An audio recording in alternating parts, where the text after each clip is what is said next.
Now we're live. Yay! Yay! So, where is everybody? They're over here eating. Poor Jessica has to work. That's the worst. I like that Emma asked this because I actually went out and got something special for you, Kieran. Oh, really? Yes, we're going to have a mukbang. That's fun. I just have water. And you have Dunkin' Donuts. Mm-hmm. So we're getting our first Dunkin' Donuts mention. Yes, you can't have it, so I shall have it for you. Thank you. I appreciate that. You're welcome. I thought you would like that. Vegan hot dogs. We love vegan hot dogs. Yum. Egg. Good. We're switching up accounts. Okay. Oh, nice. Ooh. We do love a good croissant gate. I actually already there were 4 of these. I already ate one. Oh. I was hungry. I couldn't wait. All right. So like the streams, we're live on both mine and Karen's channels. So wherever you're watching, just give us a like, say hi. And hopefully this won't be as exciting as last I mean, week. hopefully it will be, but in a different way. But not in the same way, in a different way. Go do your job, sweet lady. Bye. Don't worry, I too am a carnivore. Hello. Hello. All right, so where do we want to start with our fairy smut? Yeah, I felt like I should have reread the synopsis of these books because they're quite big and I haven't read them in a while. But yeah, we're gonna be talking about Sarah J. Maas, which everybody either loves or hates, and we don't really care. Yeah, I think she's so much fun to read. It's not great, it's not incredible. I know there are people who are she's my favorite author. Oh, she's not my favorite. Yeah.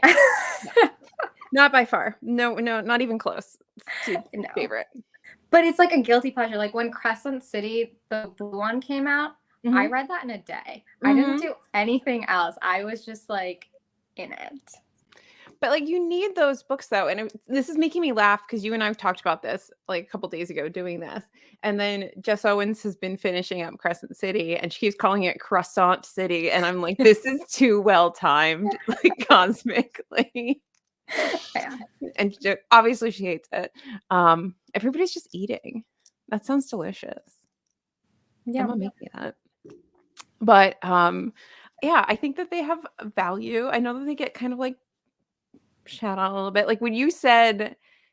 When you responded to my wrap up from 2022 and was like, Alyssa, Crescent City, I was just waiting for you to just mock me incessantly for reading it. And I was so relieved when you were like, no, I love that crap too.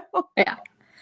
No, it's because I feel you also read quite literary stuff as well, but it's fun to read things that are more guilty pleasures and just fun and silly and just kind of fun to hate on, but hate on and love at the same time. Because it's not we're not saying Sarah J. Maas is the worst. No. But I mean, I think, I don't know, it's just you get wrapped up in them. They're very when you're into them and you don't want to read anything else and you need to know what happens. I like Crescent City more than A Court of Thorns and Roses, that whole chunk, because there's more mystery involved in Crescent City and there's more creatures involved in it. And I kind of I get more into that stuff. I still like A Court of Thorns and Roses. I'm still trying to get through the other one. Oh God, what's the other one? Throne of Glass. I'm still trying to get through Throne of Glass, but where are you in that one? I read the prequel in the first one. I'm really early. Okay, so Crescent City is fun, but sometimes there's too many characters sometimes. And initially I was there's way too many characters, and that friendship was such a joke that's not real. But my favorite is probably the Throne of Glass one, just because I really ship the main romance there that you haven't gotten to yet, really, per se. No, sorry. I'm still like trying to figure out how the Selena from the prequel stories is the Selena that you meet in book 1. Like she's so. How many straws did Duncan give me? She's so. I don't know. Really she's just so young and annoying. Yeah. And I guess there's a lot of annoying characters in Sarah J. Maas books, but eventually you end up liking all of her main characters are annoying. I mean, I only continued with the Court of Thorns and Roses because everyone's like, you just need to get to book 2. I hated that first one so much. Yeah. Or it's also just like sometimes I feel like fantasy character authors try to give their characters like such a 360 presence. And so when Feyre, the main character of ACOTAR, is talking about painting, it's so annoying. It doesn't seem believable at all. Like, I don't know. She's just kind of whiny and you're stuck in her head so much. And like the puzzle clues are just stupid. Like there's a lot of really just cheesy, stupid stuff, but obviously I eat it up because I own like everything this woman's ever written. So obviously I'm rating it. So. Like I'm here for the ride. I will read everything she pushes out. Even if she says mate every other sentence, I'm reading it. Mate doesn't bother me as much as maw. The fact that like every creature has like a maw. Like can they just have like mouths? Like do they have to have maws? Or when they purr. But still, I read them. But Emma's right. The Sookie Stackhouse books, those are really good. Which ones are those? They're super addictive. And I just want to read them. Oh, I haven't heard of these. Maybe I should read these. You have an enormous mug. Oh, it's like, I mean, I guess proportionally that looks like the same size as my face, but it's small. It's like this. I think I have bigger mugs than that. Yeah. I got this from Anthropology. Every creature does have a maw if you're Scottish. I still keep asking the dogs if they want to have FUD, and now I think of it differently because you've explained to me what FUD means, and now I just blush as I'm asking them the question. But that's okay. I can, yeah. But you should read the Sookie Stackhouse books. They really are a good time. I used to own all of them. I unhauled them years ago, and they were just fun. I don't even know if I finished the entire series. I made it. There's quite a few of them. I made it really far into it. Yeah. Before I got distracted with like life and stuff. No, I'll check them out because I want a like frothy, silly read. Like obviously I read Legends and Lattes and I liked it. But I wish the stakes were just like a little bit higher. Like just a tiny bit. But it was a lot of fun. And I thought that Thistle was the most cutest, adorable character ever. So we were talking about this, that Tor just announced they announced it was coming out a while ago, but they revealed the cover for his next book. Bookshops and something or other. I'll pull it up. But anyway, Bookshops and Bone Dust. And it's allegedly is supposed to have slightly higher stakes. Okay. Which makes me really happy. Because sometimes you just so this one I'm reading right now, the reason that I'm not as like in love with it, look at that cover, it makes me so happy. And there's cats, there's like cat creatures. Anyway. So there's supposed to be higher stakes in this, but the one I'm reading right now that I'm struggling through, I think is slow because it doesn't have any. This hurt my soul to see it, but that's okay. I'll read it for you. I mean, I can see why, because like nothing happens. That's kind of what's happening in this one that I'm reading now, Cursed Cocktails. It's like good.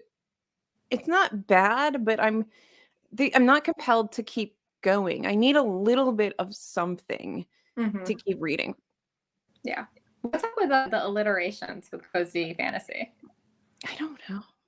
But they get stuck on stuff like that, like A Court of Thorns and Roses, a Kingdom of Flesh and Fire, or whatever it's called. They get like publishing just gets stuck in these things.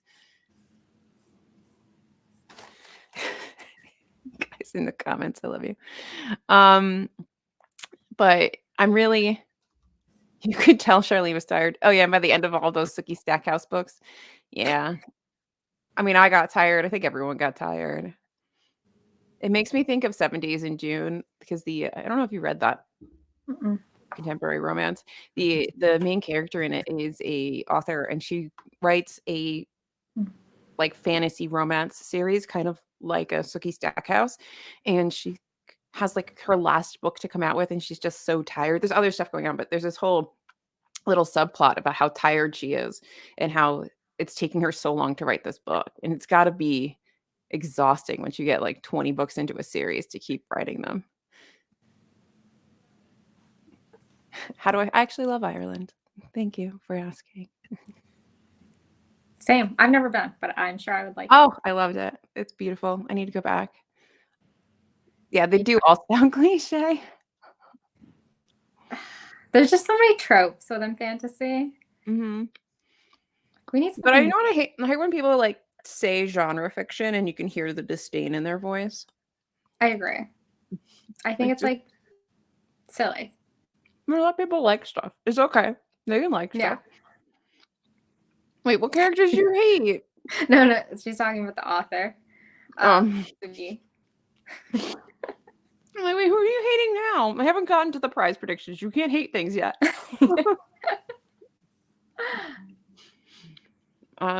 Perhaps one day I'll go to Japan.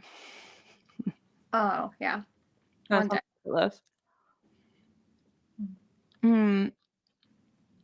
Oh. I think I can't see the comments on the side anymore. What? Yeah, like the way we did last time. I don't know if maybe because there's the delay. Can you see any of them? Mm-mm. Just when you pull them up on the bottom. On the right-hand side, do you have like private chat comments? Oh, I have to open it up in a different screen. Interesting. Weird. Yeah. Okay. No worries. We didn't have to do that last time, right? Yeah, I'm using my iPad. I don't know if that's why. That could be it. That could be it. But you know, I just like Sarah J. Maas. I feel like you need to let people just like things sometimes. I agree. And you know, maybe because someone in the Discord recently asked who's your favorite living authors. And I said, you know, Salman, Rushdie, and Otasson. Those are both authors who, like, when they have a new release, I go out and I run and buy it. Same thing with Sarah J. Maas. Maybe she's my favorite. But you kind of feel like a little embarrassed saying it when you also read lit fic, I feel like. Yeah, I feel like someone's going to be like, phony. Well, I also feel awkward when I, like, buy the book at, like, in the bookstore and, like, I'm giving it to the cashier and I'm like, what are they thinking? Like, what judgments are they making about me? I think the joy of being an old lady is that I don't think like that anymore. I don't care. Oh, you guys are having a whole side plot going on? What is Emmerdale? Yeah, Emmerdale. Is this like a TV show? This is what happens. You bring the American to the UK party. A television show? Is it like The Hills? The Yorkshire version of The Hills. It's a British family soap opera. Yeah. Ooh, I love a good soap opera. Me too. Oh my God, speaking of soap operas, nothing to do with this. Did you watch, I don't know if you were, did you watch Passions? Do you know what Passions is? No. Oh my God, I wonder if it's on YouTube. So in like the maybe late 90s, early 2000s, they came out with this new soap opera called Passions. And there was like a magical element to it. Like there was a witch and this doll boy and like all this others. It was crazy. It was absolutely insane. And it just the plots were just absolutely nuts. Like so melodramatic, so crazy. I lived for that. I would like DVR it and watch it when I got home from school. Okay, I'll look into it. That sounds fun. I have to be. Oh, soap opera set in a country village. Oh, fun. That's cute. Oh, see, exactly like The Hills. No, everyone cheats on everybody. People get murdered basically every year. That's what it's like to live in a village. I'm just, you know, the TV we get just tells me that if you live in a small village in England, you're probably going to die. Or you're going to be a murderer. One or the other. No other options. Somehow. One way or another. But it's funny that you bring up soap operas because, jumping ahead a little bit, that's kind of what Victory City reminded me of. It was like very extended, lots of family members, people coming in and out, someone's going to die, oh no, what's happening, exile. It was a big soap opera. Do you want to talk about Victory City? We can end on predictions. Yeah, let's do that. Let's get the anticipation going. Yeah. Keep people wondering what's on our really amazing, totally going to be accurate lists for Booker and Women's Prize. Very well researched. We looked into everything and yes. But okay, Victory City.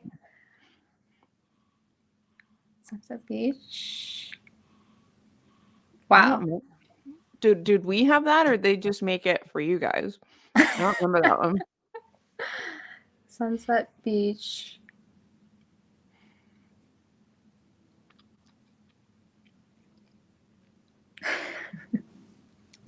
I mean, come on. Like, everyone has advice. You need a good vice. What were Katie and I talking about the other day or yesterday? Towie. Like, I watched Towie like religiously every time it came out on Hulu, a new season. I was invested in those people. I wanted to know what was happening. I followed them on Instagram for a while. Like, I knew like everything that was going on in their little lives. I was totally invested. There are no Carol Shields. When is that happening? That's tomorrow.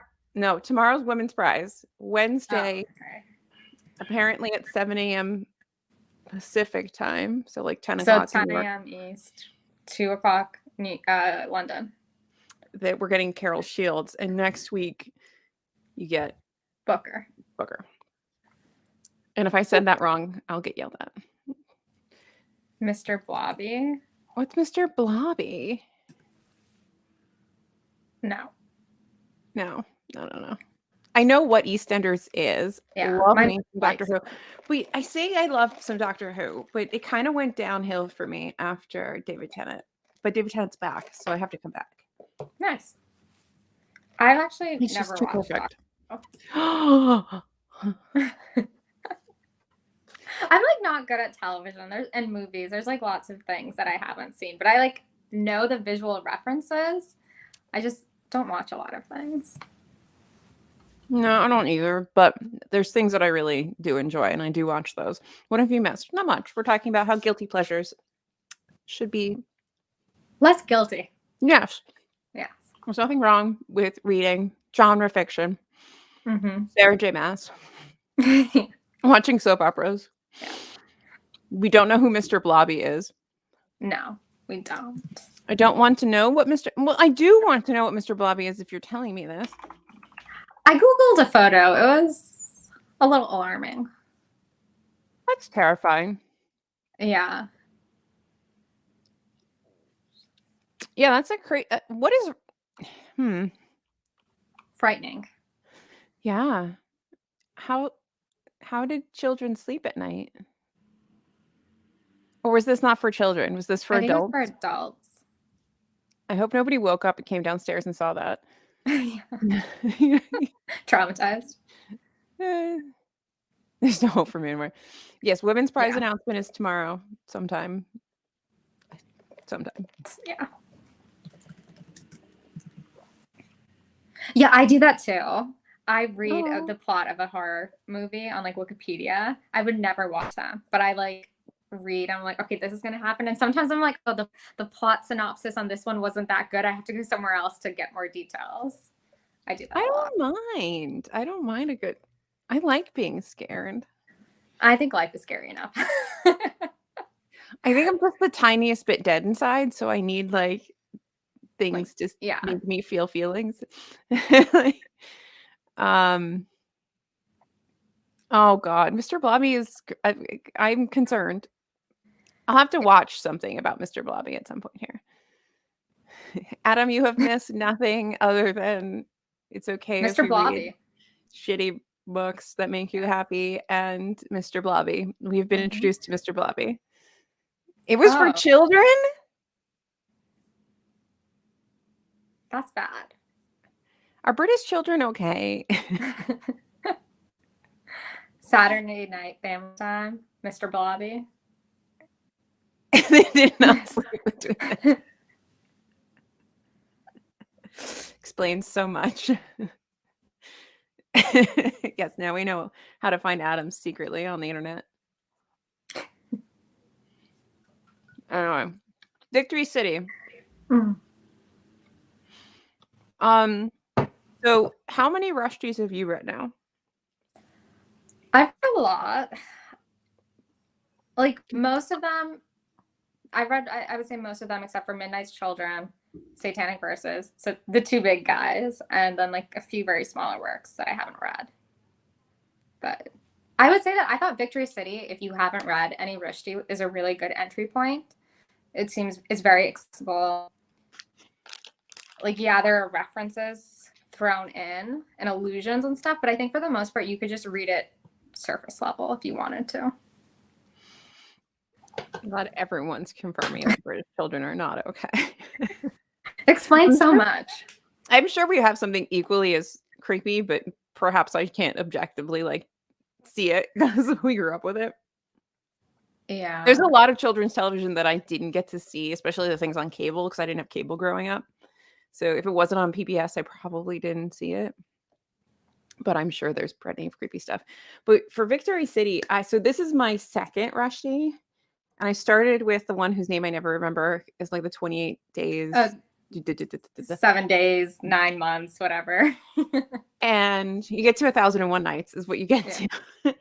And that was just so all over the place where I felt like, yeah, I can see why people really like this guy, but also what the hell is going on here? I don't understand. So this was a lot more, like you said, accessible. So I'm enjoying this, but it's also making me scared to read other things to see where they fall on the spectrum of just fever dream and accessible. Well, I guess the accessibility of it almost draws me to my criticism of it in the regards that it could either have been like cut and pared down, or because we were spanning 275 years or whatever, I think we could have gone into more detail because it really just felt like we were floating by, just going wicked fast. And that was, go ahead. I would say it was really fast paced, which I did enjoy that, but I also felt like, because I don't have any background on a lot of, I guess, the history it's actually sitting on top of or drawing from, there's pieces that I'm missing while you're going really fast. And I get that if you have that, well, I guess it's the kind of thing where do you write things with the assumption that your audience knows everything, or do you write things with the assumption that they don't and you fill stuff in? And I think sometimes when you know the thing, doing the latter is really annoying. But when you don't know, you kind of wish you had a little bit more of that.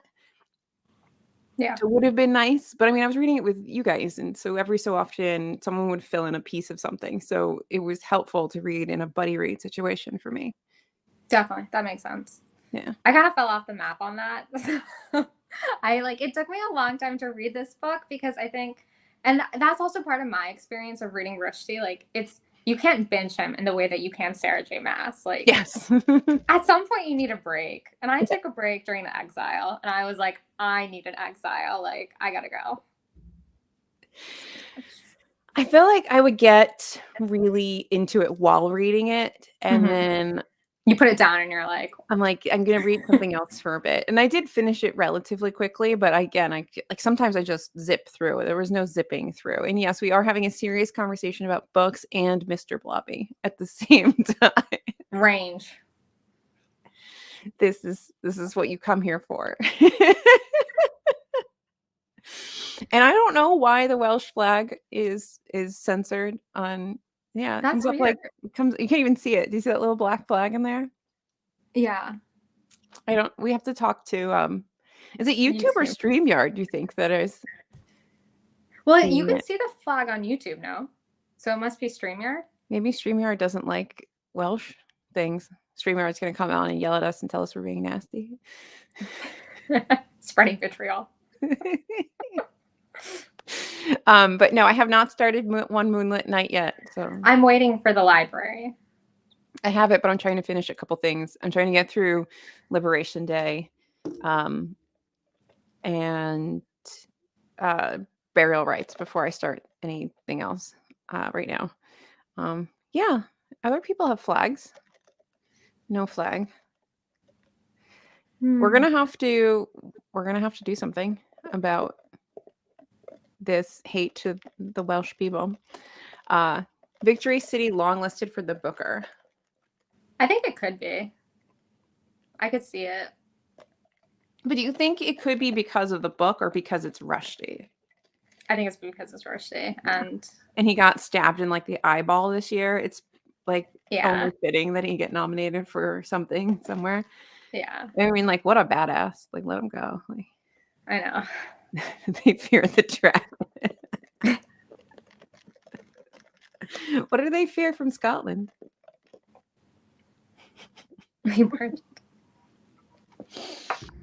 Okay, we can't start any more revolutions here on these lives. But no, I mean, what I enjoyed about this one was I know that Katie said that Rushdie's not great at doing women, but I felt like in general this was fairly like a well-written woman. Mm-hmm. But I also feel like I don't know why, if there is this magical element to it, why she couldn't have done so many different things. Yeah, like why did she make the choices she made, and why did she allow like the women in to be just like treated like shit throughout the story? It feels weird to me. I know that was my problems with the book, because there were multiple times where I was like, why did you do that? Why didn't you do it like this? Like, and I don't normally, obviously I know in some regards, like that's a normal way to feel about certain characters in certain books, but I don't normally feel that way when Rushdie does magical realism stuff. But with this one, I was just like, if she just did this, we could have avoided all of this. Yeah, because it was a plot hole. It wasn't just a choice. It was a legit plot hole. Sorry, somebody's walking a new doggy I haven't seen. Oh. Get distracted by the doggies. But sorry, I'm trying to I feel like I'm on like fire with this light today. Anyway. I'm never gonna get that to work. I just feel like she had so much power, allegedly, that she could have filled a lot of those plot holes on her own, and she didn't need to be relying on all the men around her and all these stupid people to do things. Yeah, I didn't. That part annoyed me a lot. I know that. I don't know. Were you bored in the forest? Because I didn't find the forest boring. I think it could have been like shortened. I think it makes sense for like why it happened. If we're drawing from like the Hindu mythology, there's a lot of people always going into exile. So it's like makes sense that we would have that. It was just wicked long. But then also, and I know like in some regards, maybe you shouldn't always be drawing from an author's personal life. But it did make me think about how Rushdie himself did experience exile when he went into hiding. And that kind of parallel almost, I thought was an interesting thing to think about. Does he have a lot of hiding in other books? Is this a concept that he touches on?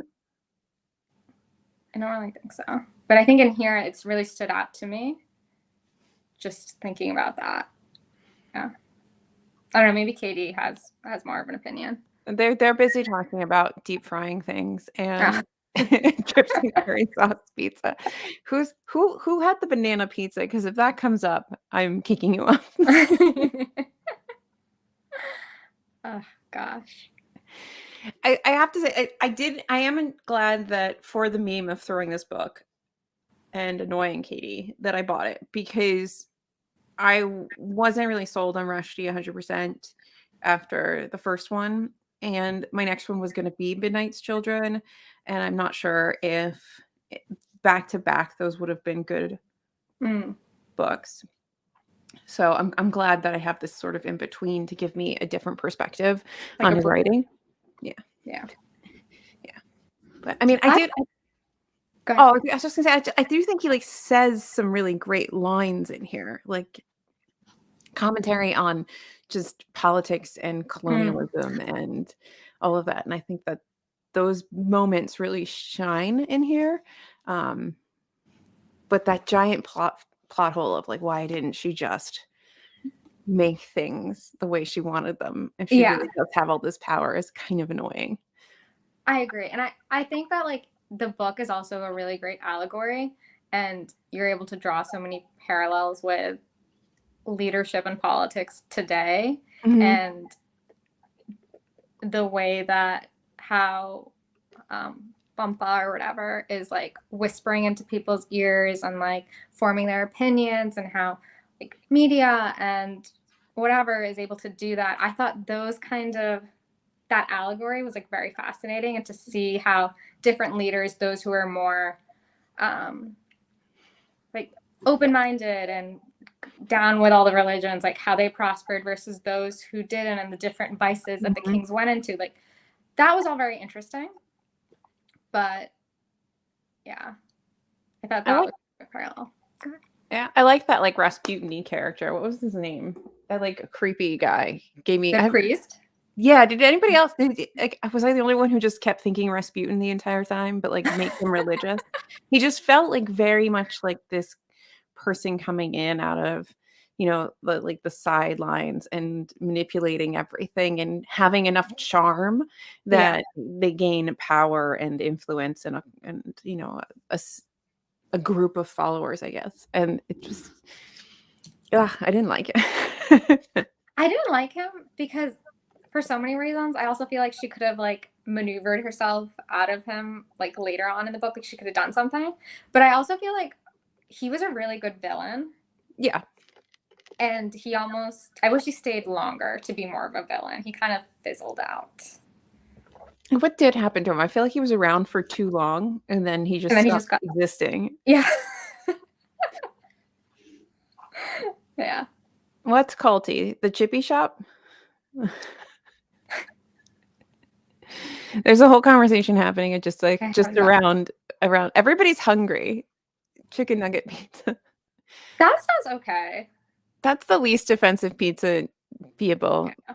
Some of the people in this chat section have come up with in recent times. I get very sensitive when you guys come up with just insane pizzas.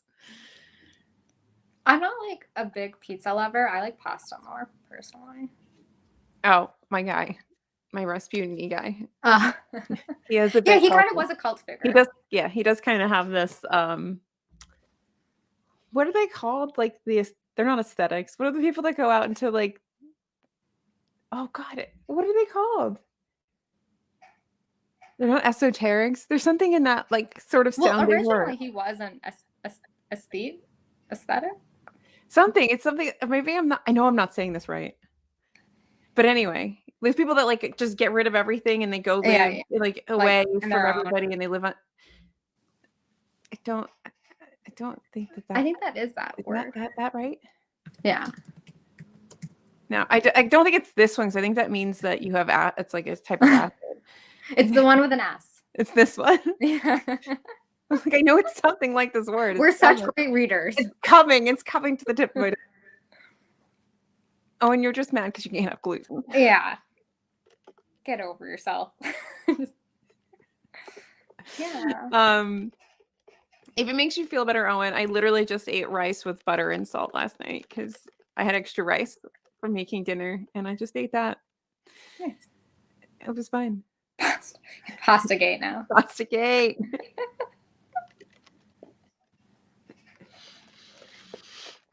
I do love me all the carbs. I do not discriminate unless you put fruit on my pizza that is not a tomato.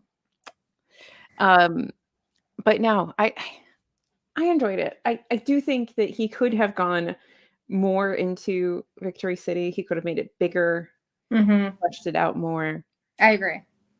But I also don't know if he had to. Like, I think it stands fine on its own. But as somebody who's ignorant of a lot of the background, it kind of would have been nice to have a more, I guess, like substantial epic tome that gives you a little bit more detail. Yeah, but I guess maybe he as an author just feels like he's already done that. He's like, he's two big guys behind him. He's like, I'm done. Oh God, Spaghetti Gate. Spaghetti Gate is not my tale to tell.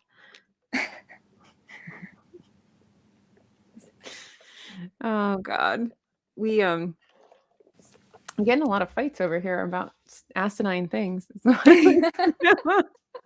Food is very central to our conversations and where we get most of our controversial opinions. Food, kettles, the temperature. Yes. You will start a war. Yeah. I mean, other than I think I just tried to eat a piece of paper. Other than Victory City, what do you think is another good entry point? I think like if Haroon and the short stories, like those are good. You don't need a lot of info on them. I think the Enchantress of Florence, 5 things that matter, like food. Yeah, exactly. The Enchantress of Florence was also a good one that I liked, that I don't think you need a lot of prior information. My favorite is Shame, but I definitely think I need to reread that. That one focuses a lot on like Pakistan's origin story, kind of. And that one, I really liked that a lot. Is there a good book for people who don't have a lot of historical background on these things that want them so they can get better understanding of Rushdie? Like a history book or like accessible history book? There is one that I had to read in undergrad. Really, I'm asking for myself. There is one that I read that was really good. I have the Enchantress of Florence somewhere in this house behind me, and I cannot see it. Well, I think like with Rushdie, what makes his work so hard is that he is such an intellectual man. Like he's always pulling from other like literary texts and traditions for his work. So sometimes if you don't have that, like don't know what that source material is, then it makes it really difficult. And like for example, Kieran and I recently read Grimace, which was Rushdie's debut novel, and for that debut novel, which is really weird, it's so weird, it's like very much so written in this like from the 70s, like lots of weird stuff happens that if it was published now people would be like no, but his like source material or his like inspiration for it was The Conference of the Birds, which was an epic Sufi poem from like 15th century, something like that. And because I had read that in undergrad, I was like, oh, okay, like I can see it, I understand. But I think how like who knows about The Conference of the Birds? It's such a random thing. So if you don't know that, then you're lost. Is there anybody who's like made a compendium of like, if you want to read this Rushdie, read this first? I don't think so, but that's a really good idea. You know? Yeah. I think that's like a starter kit or a like you're gonna pick up book A, and here's 2 really good, companion pieces to read, so you understand the text better. Yeah, I think that's something Kieran and I should work on. You should work on that because I mean, I would enjoy that, and the writing is really good, so there's no reason to keep yourself from reading a really good writer just because you lack the historical background, because it's just not something that gets taught in the West. Yeah, definitely. Also, it makes you less of an ignorant human being. Oh, it has nothing to do with Twitter. Oh, look, Emma's trying to start a fight. No, we're not here. This is not today. Okay, I will give this one to Emma. I read the first short story in Liberation Day, and I did not dislike it. And that is the nicest thing I'm going to say so far from Saunders. I haven't read like a lot of his work. I've only read one short story in like a writing class, and I was like,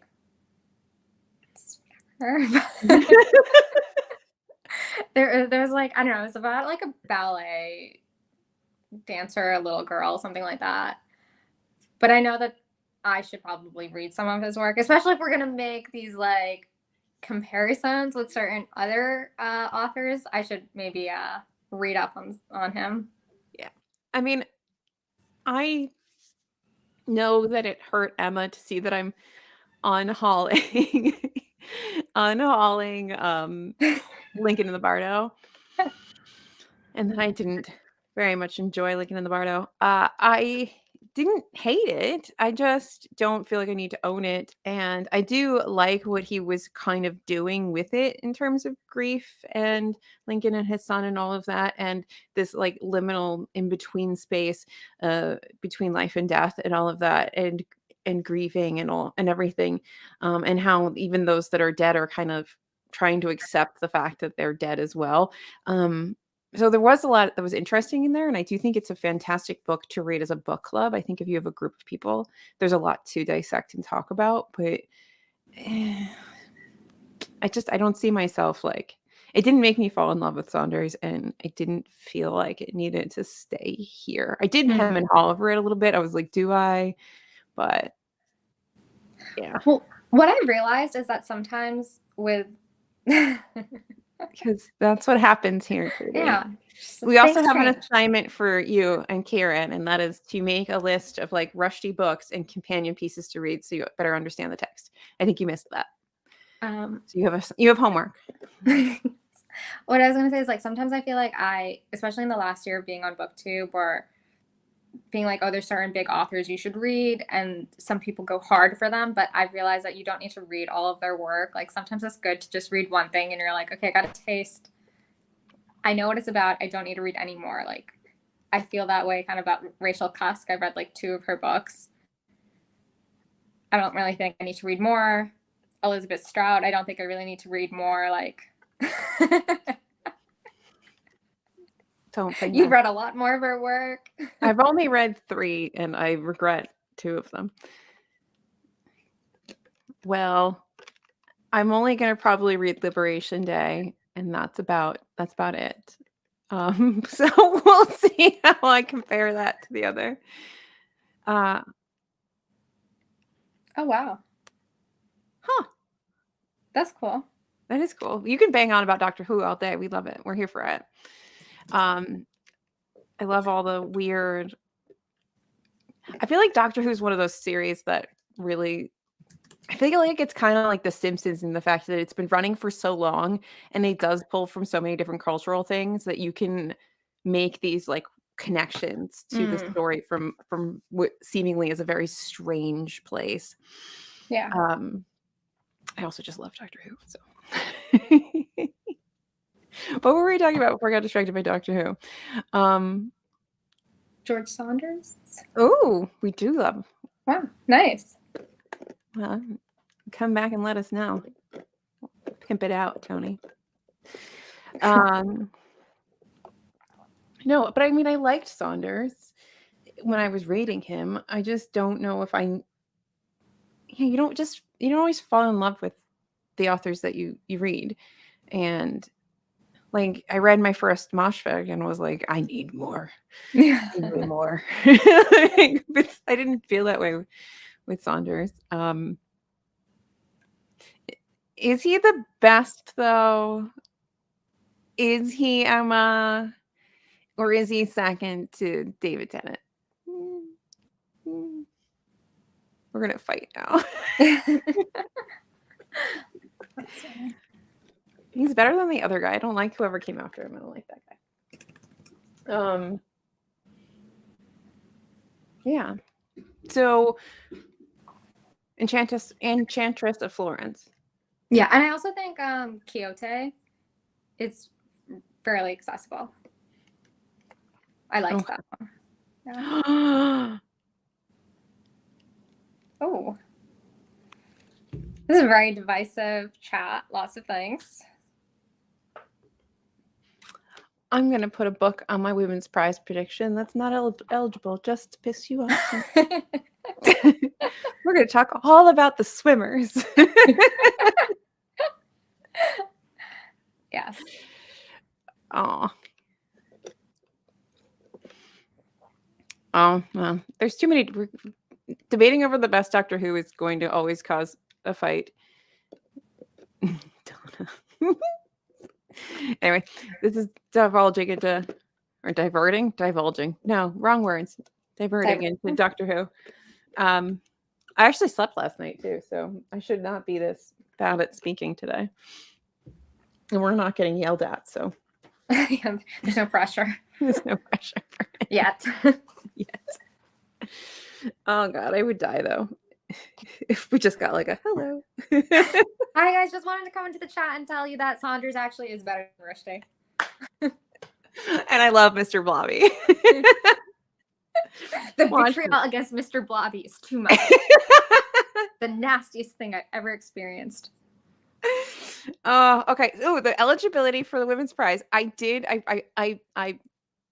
This is in my little list here. Any woman writing in English, whatever her nationality, country of residence, age, or subject matter is eligible. Novels must be published in the UK between April 1st in the year the prize called for entries, so that's the previous year, and March 31st of the following year, so this year, when the prize is announced. So those are the rules. You get 16 of them, and then it gets whittled down to 6, and then one winner. I think 16 is a really big, long list. It is a really big, long list. Like, that's excessive. No yelling today. We're only gonna yell at each other about like pasta and pizzas and Doctor Who's. This is nice, safe space. I figured these out yesterday. I say this like I'm some sort of expert. Would you like to come on and explain the prize to everybody?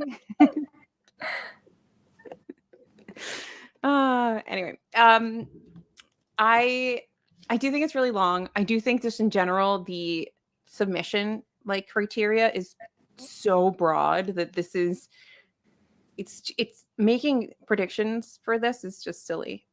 Mm-hmm. I mean, we're doing it because it's fun and it's being announced tomorrow and it's a good time, but to be like serious, like I think it's going to be, we have no idea. We have no idea what's being submitted. There's too many books to choose from. It's too long of a long list. Like, where are they going to go with it? Are they going commercial? Are they going, are they making nods to people they've had before? What are they doing? It's a lot.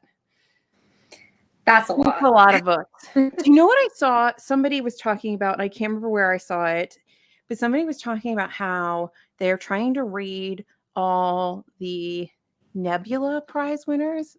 And if you're talking about sci-fi prizes, that's insane. Oh, wow. Because a lot of those are like the 6th book in a series. And so now you have to read the entire series to get to that. I need coaching from Bob the Booker. Yeah. Me or Tony. I am not Bob. Bob is king. He reads a lot of the prizes. It's just amazing. Bob is king. Yeah. Ooh, what's a Wolfson? There's too many prizes. Okay.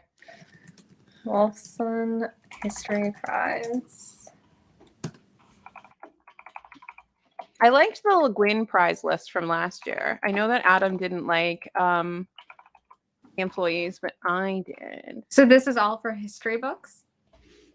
That's kind of cool. Wolfson one? Yeah. Oh, that's kind of fun. I bet you it would be fun to read the winners from this. Yeah, I think so too. You'd at least be educated. I feel like, I don't know, maybe, does the UK have more prizes than the US? Probably. I don't think that reading is as big here. Sorry. Yeah. I'm sorry to my fellow compatriots. Last year I managed by fluke to read all the Booker shortlist before the announcement. See, I can't. So this is what I can't do. I want to read too many things. So saying that I'm going to read the entire shortlist in like X amount of time. Yeah, I can't do it. I get distracted. So that's why doing it with BB, who's BB, with Dee Dee, and that reading a Booker every month, it works for me. It's a nice pace for me. And then I hear all of you guys yell about how you hate, something. And then I will get there, and then I get to hate on it too. I kind of liked I thought The Employees was fun. Well, there's a women's prize nonfiction now, right? So we're getting there. See?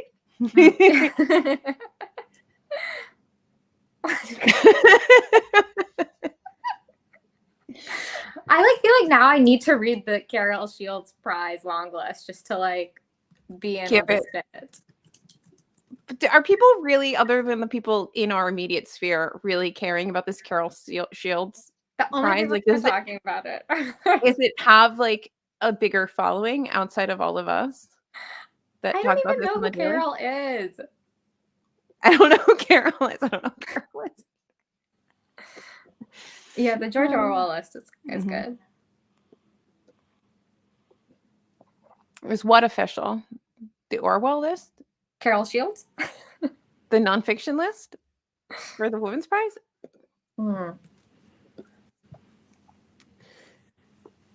When do we get the Le Guin Prize for next year or this year or whatever year it is? I guess it would be 23. I want to know when we get that list.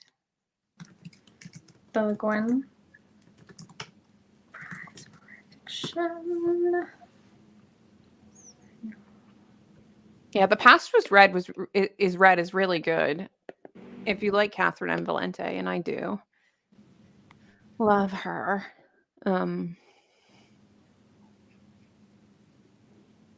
David Mitchell was a judge. For which one? For the Le Guin Prize.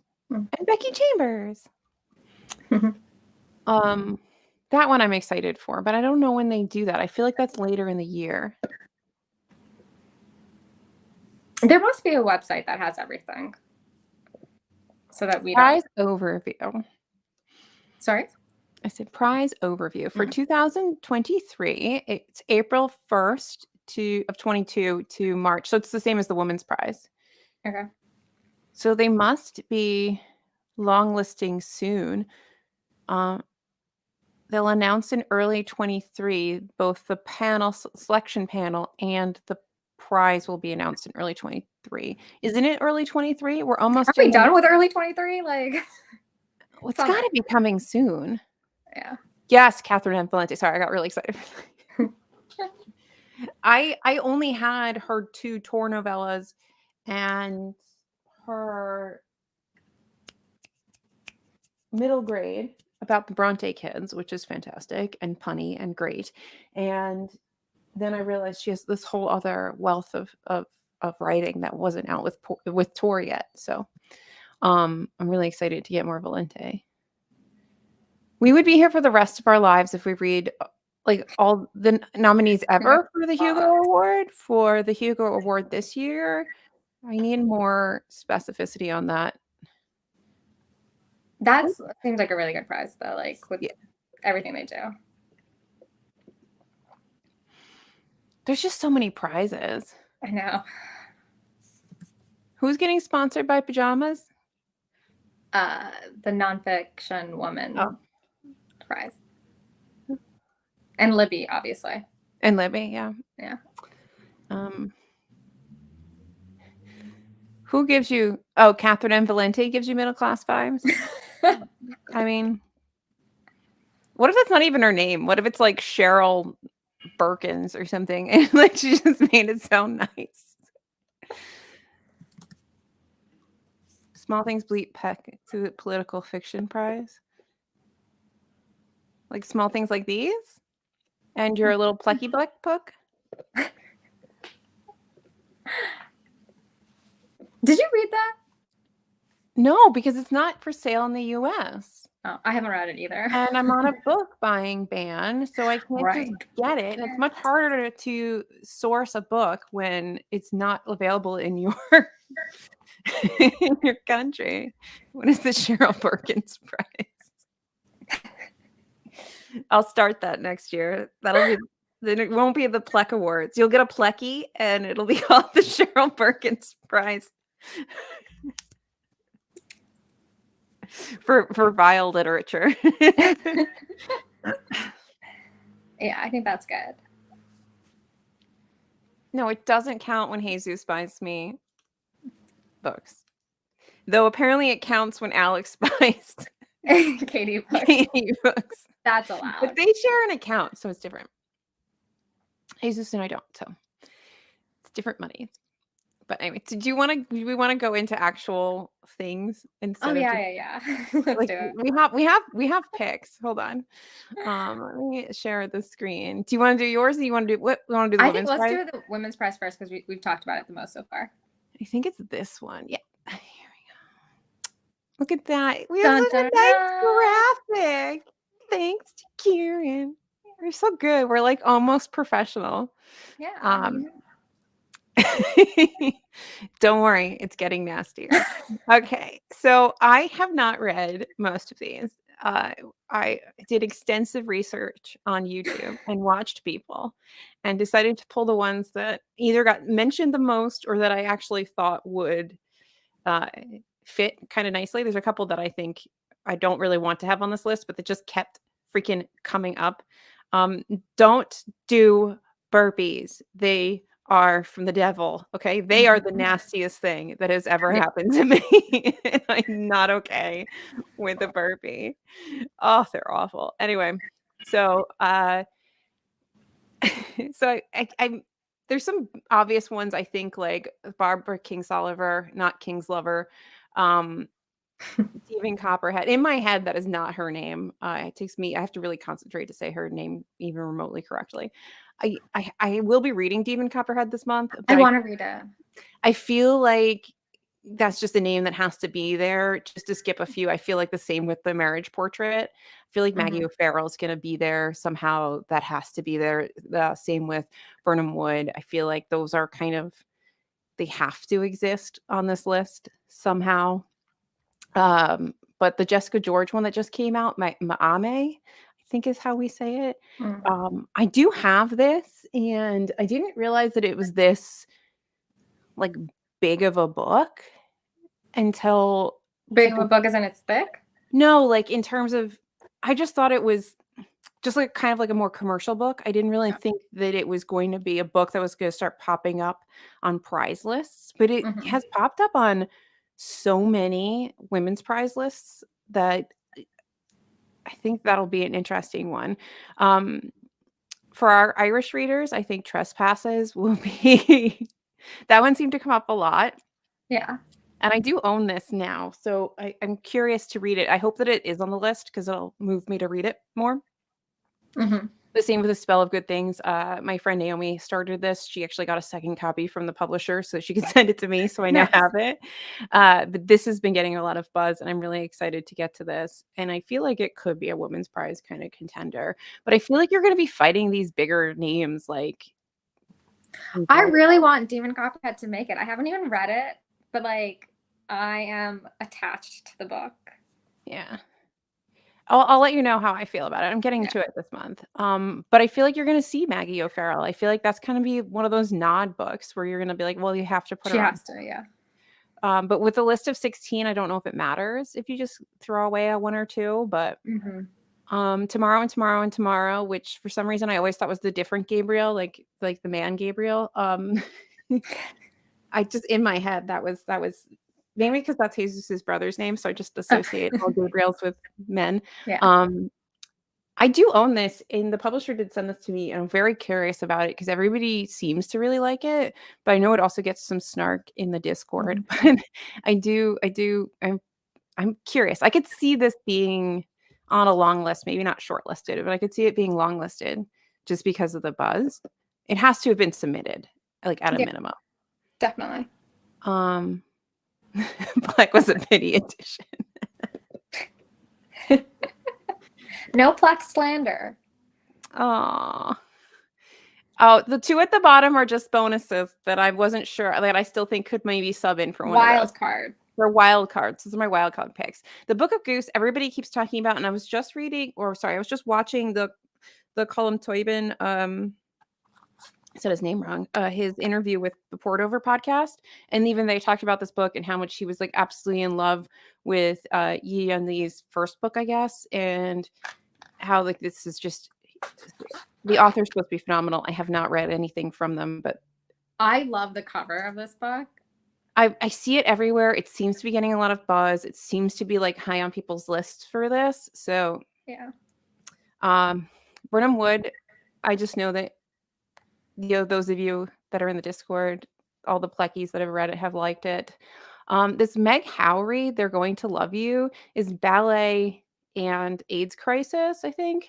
And I just feel like that's artsy enough to possibly get on a woman's prize. And if an Egyptian cannot speak English, I have no idea what this is about, but I want to read it specifically based on the cover.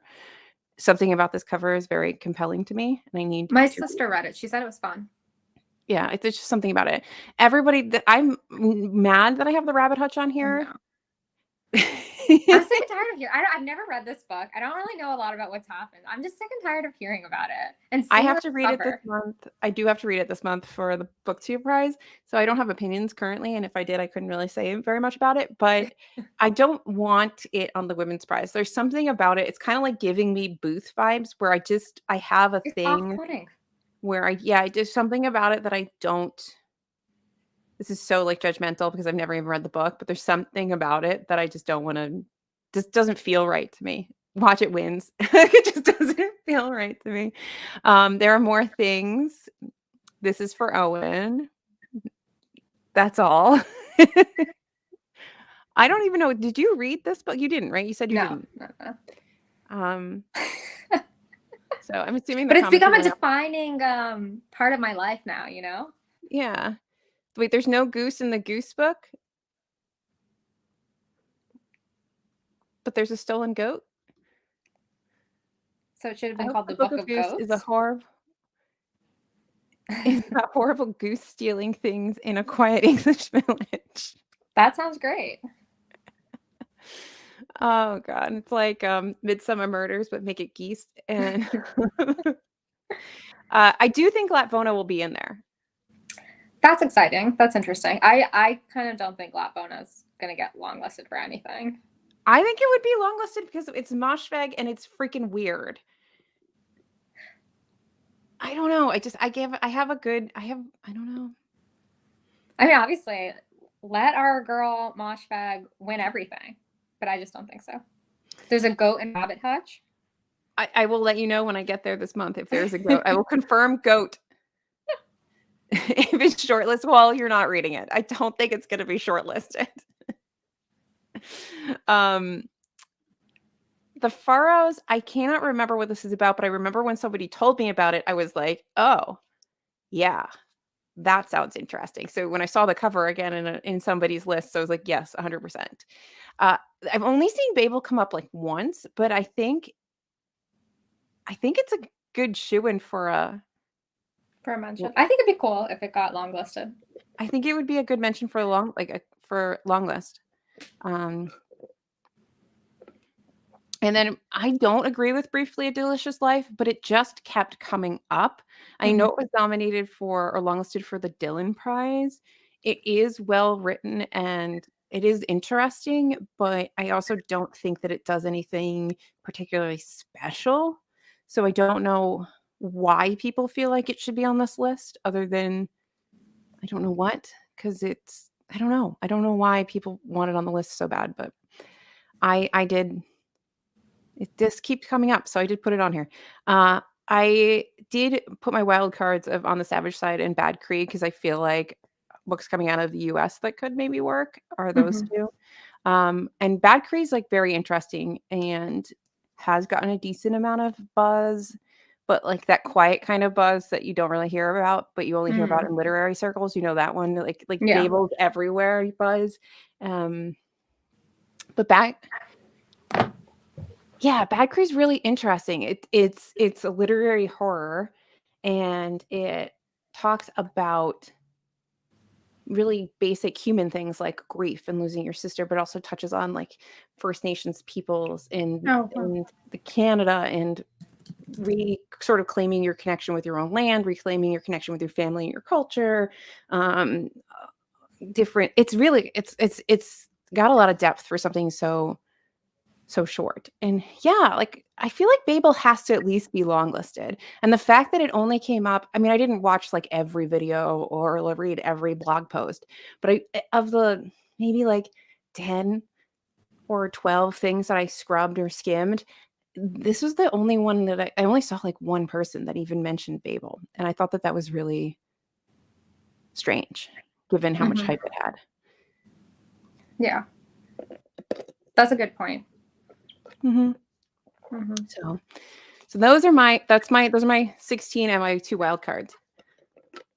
Imagine if the long list was Asian books. Oh my god. I would be like, done. Not doing any more book content for the year. I can do no more. Yeah. So. Long list this year for Babel, short list. Yeah, Yellowface I'm really interested in. Yellowface is coming out in May, and it is a contemporary, which doesn't write a lot of contemporary, and it's about an Asian, I think she's an Asian American author, but like an Asian author writing a book and getting all this acclaim, but the author isn't actually Asian. And Spicy. Yeah, so it's this whole discussion about, race and America and publishing, and I think it's supposed to be a pretty scathing critique of publishing. So yeah, I'm really excited for Yellowface. I've seen a couple galleys going around, and I wish I was fancy enough to get one, but I'm not. So did you read Babel? Yes, I did like Babel. I was not absolutely in love with Babel in the sense, because I don't think that she does a really good job at making 3-dimensional fantasy characters, and this is supposed to be a fantasy. So I'm very interested in how she does it contemporary, because I don't think you need to make them quite as 3-dimensional, because I don't have, like, they just have to be believable people. They don't have to also have powers or do anything else, and I'm really excited to see how she does contemporary, because the messaging in Babel is fire. Love it. Yeah. The commentary she has on colonialism and language and all kinds of things, all the political parts of it are phenomenal. So I can't wait to see how she does contemporary literature. So I'm psyched. Yeah, sounds good. Yeah. It's coming out this year? No, Yellowface comes out this May. Oh, okay, soon. Yeah, cool. Yeah. The thing is, so my problem with the Poppy War is the same thing with this 3-dimensional character thing. So I got through the first 2 books. Poppy War, fantastic. Second book, did not care as much. I still haven't read the 3rd book, and I don't know if I'll ever complete the series unless I'm bored. Because I'm not compelled. She's really young, the author. She's super young. I think she wrote the Poppy War maybe early college. Whew. Yeah, she's really young. My hold for what is that? That's like a contender for IB. It has the cover of the blue god from Hinduism, and it's about like something race related that's kind of tied to like Yellowface, like that kind of theme. Oh, that one. Yes. Okay, got it. Yeah. All right, let's pull up yours and we can IB it. I think I did a decent job hitting the criteria. Thank you for Women's Prize. I was relatively good. Okay. So I also, did my research. I watched some videos, and there were some books that kept on getting mentioned a lot. Our Share of Night, Chinatown, the Kawakami, All the Lovers in the Night, Strega, Stillborn, which is a Fitz. So like obviously in my list, my long list, I've not included a Fitzcarraldo pick, which is kind of scandalous because, you know, they do so well in this prize. You've been yelled at. I looked at the Goodreads situation. I thought that list was accurate. You have now been canceled. If we were real streamers, we'd have like a stream board and sounds, and we could like make this a The whole dun, dun, dun. basic cancel comes across the stream. Oh my goodness. God. Next year, I'll get this right. It's all right. We could just replace. But the rest are fine, right? Because he like this graphic was barely up, and he's like wrong. I really feel like Owen should be making videos. Owen should be making videos. I think Owen should be in an RPG game because I feel like he would be really unhinged, and nobody believes me, but I think that Owen would be super unhinged. I think so too. Okay, well, that was meant. We'll put our share of night in there. I'm gonna eat a croissant while you do this. Yeah, add more salt on the wound. I chose books that, because I feel like International Booker, everyone is always like, yeah, Owens was waiting. I mean, someone had to make a mistake, and I made it. I wanted to pick books that I haven't heard mentioned a lot in these videos because I think that the International Booker is the one that can kind of go far left and do whatever. So, running through these books, first up, we have Absence. This is about, and it's very, yeah, he is unhinged.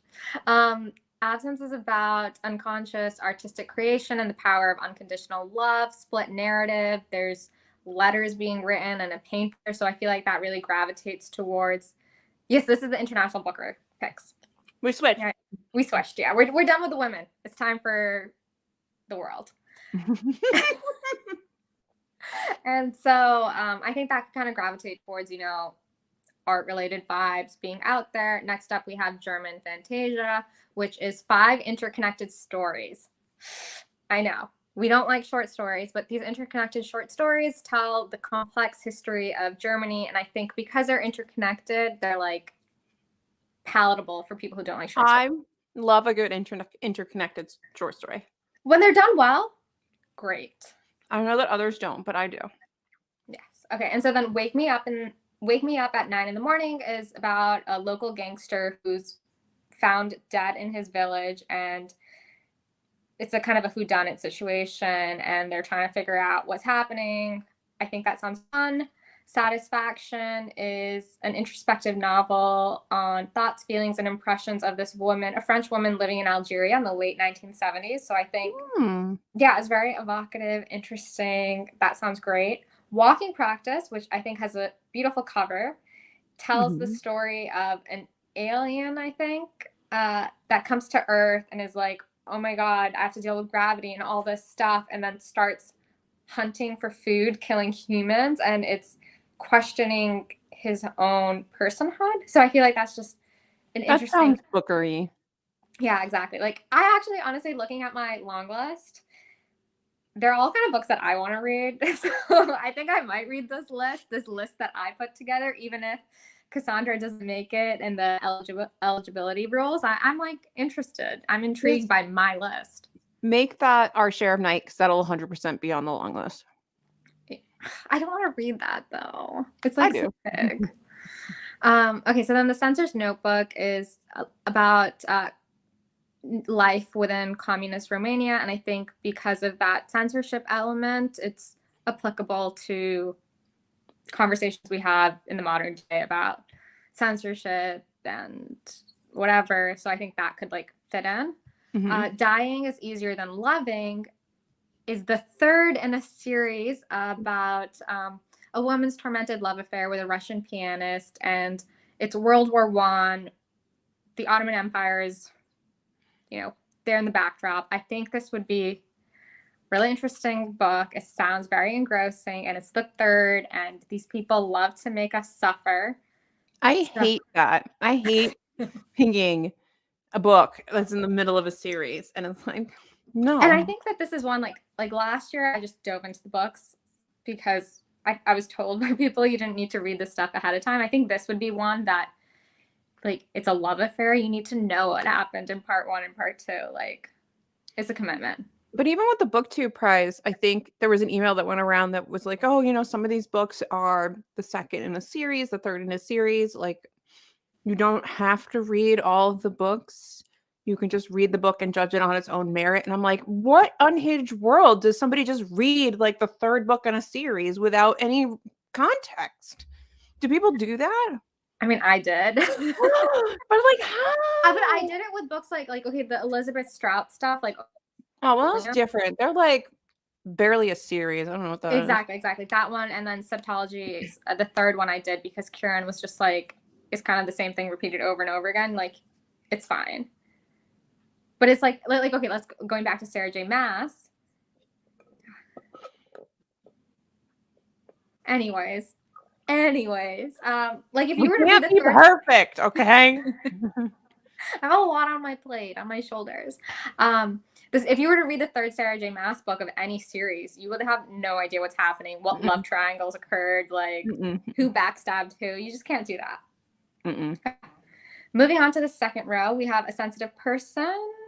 Bye. Oh, bye. Thanks.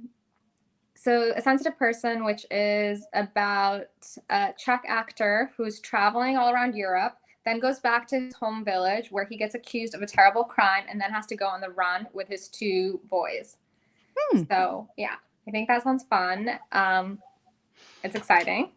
The Disappearance of Joseph Mengele is the chilling novel that situates the reader in the manhunt of the most elusive evil.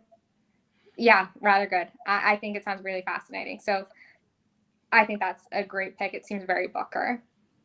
And then Awake is one of those from Alali editions, which they tend to do really well. They publish The Employees, and I think it seems really humorous. And I know it's the first maybe in a series, but it's going to be about, a comic delight about history of greatest minds and the not so great human body. I think it sounds very like almost esoteric. Then we have The Lost Spell, which is this is our magical realism pick because we need one of those in here. And this is about a man who turns himself into a dog and he can't turn himself back. And his wife and children didn't know that he dabbled in magic. So. Well, they'll know now. I give me Honey, I Shrunk the Kids vibes, and that just totally aged me, but 100% gave me those vibes. Yeah, I can see that. Okay, then Call Me Sorry for all the noise. Is not eligible. Oh, it's okay. Which is not eligible is a story of a young boy who believes that he is, this ancient prophetess. Well, that doesn't count, so whatever. Moving on, we have The Last House Before the Mountain, which is a multi-generational.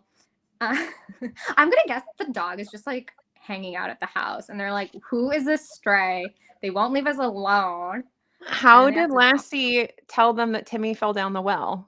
Okay, you just find a way to communicate.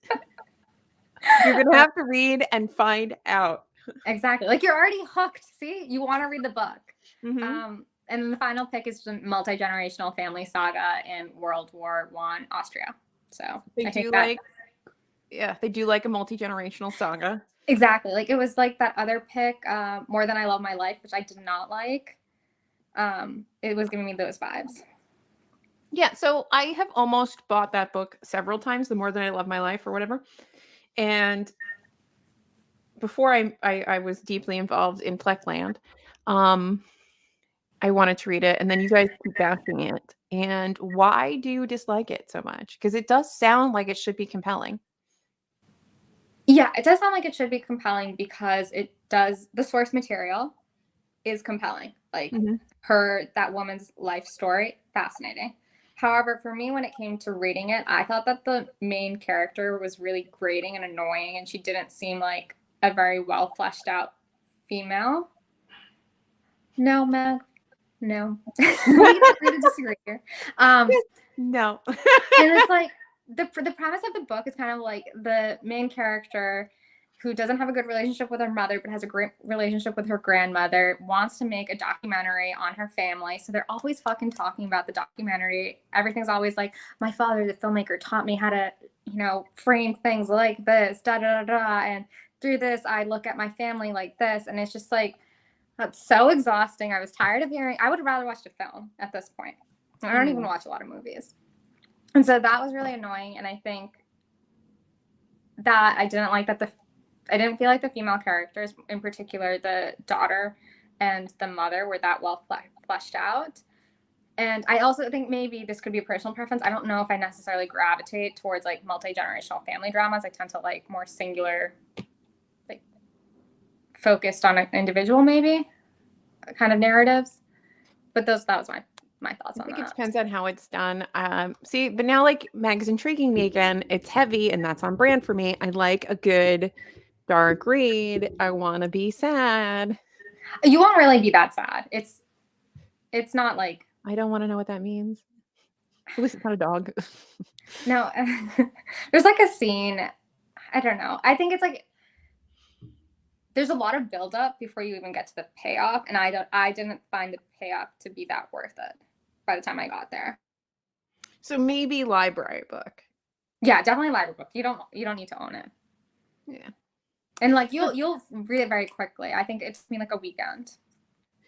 So the International Booker doesn't seem to have the same sort of weird association with like children essay weird things, because I feel like or maybe I'm just maybe just Shuggie Bain and God of Small Things have that similar vibe.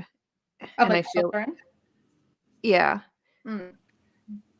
And like I don't think International Booker picks up on that as like, I just feel like the Booker seems to really like sort of more twisted sexual things. Yeah, maybe. Yeah. And then the International Booker seems to be more like, I don't know, like familial and other things. Maybe. I think International Booker tends to be sometimes a bit more weird. S-A, not essay. Like letters. Just 2 letters. I'm trying not to get yelled at by YouTube and make this stream. I mean, I think we did. I don't even think I cursed all that much, and that for me is a lot. You're on board now? Yeah. Okay. Did I say Shuggie Bain and it made sense? Yeah. Less bit of weirdness. I feel like, isn't there usually some sort of strange little genre thing, like genre fiction? Is that where the magical realism comes in? Well, is that your non-genre? My alien book was the weird one. Oh, yeah. Yeah, that's where I was going with that. Because like the Employees was also not about a kind of aliens, but like in space, weird objects. It was trippy. The Employees was black cover, orange on the top. Yeah, it was humans and humanoids in space. Yes, yeah. Oh God, not the discomfort of evening. Yeah. Was that international or was that right? That's International Booker, right? Because it's translated. Yeah. That book. Yeah, I didn't read that one. Yeah.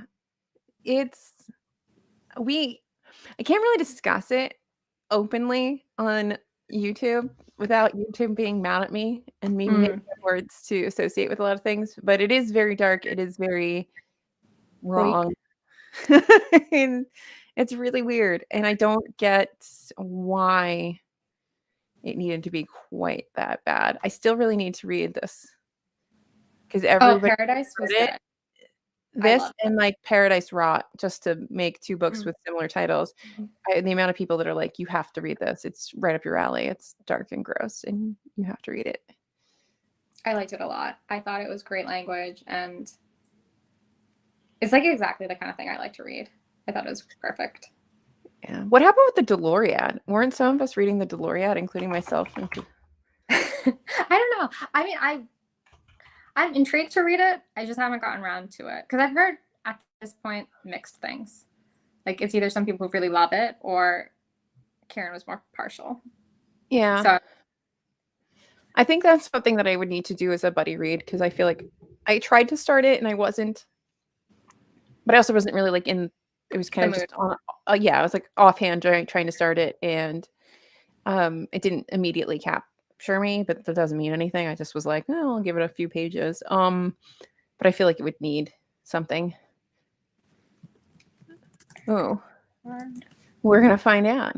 Yeah. I think the thing with the Women's Prize too is that you still have until the end of the month to have had your book submitted, right? Because it goes until the end of April. So there's books that we might not even have on our radar that could be nominated. But I mean, Meg makes a really good point earlier. She was saying that she really hopes that none of these are on the list because like a lot of the things that you had weren't available, at least in the US, from like local libraries. But that's some of the frustrating thing about following these as an American reader is that a lot of times you don't have access to this stuff at all. Yeah, definitely. Yeah. His book came out April 2023, so it's going to come out. So I think it can be included. It's called An Honorable Exit.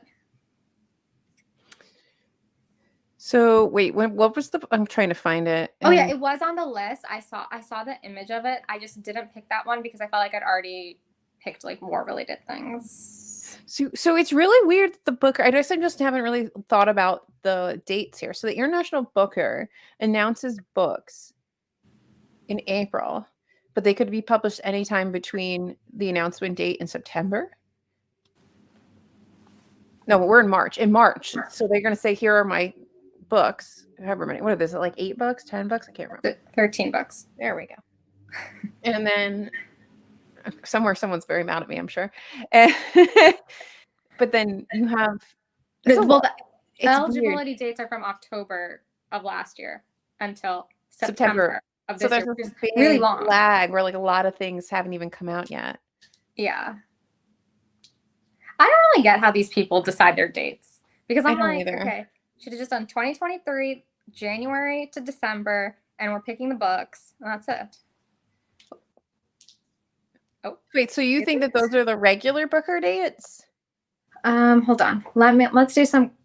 No, she was right. Those are the dates for International Booker. Is it?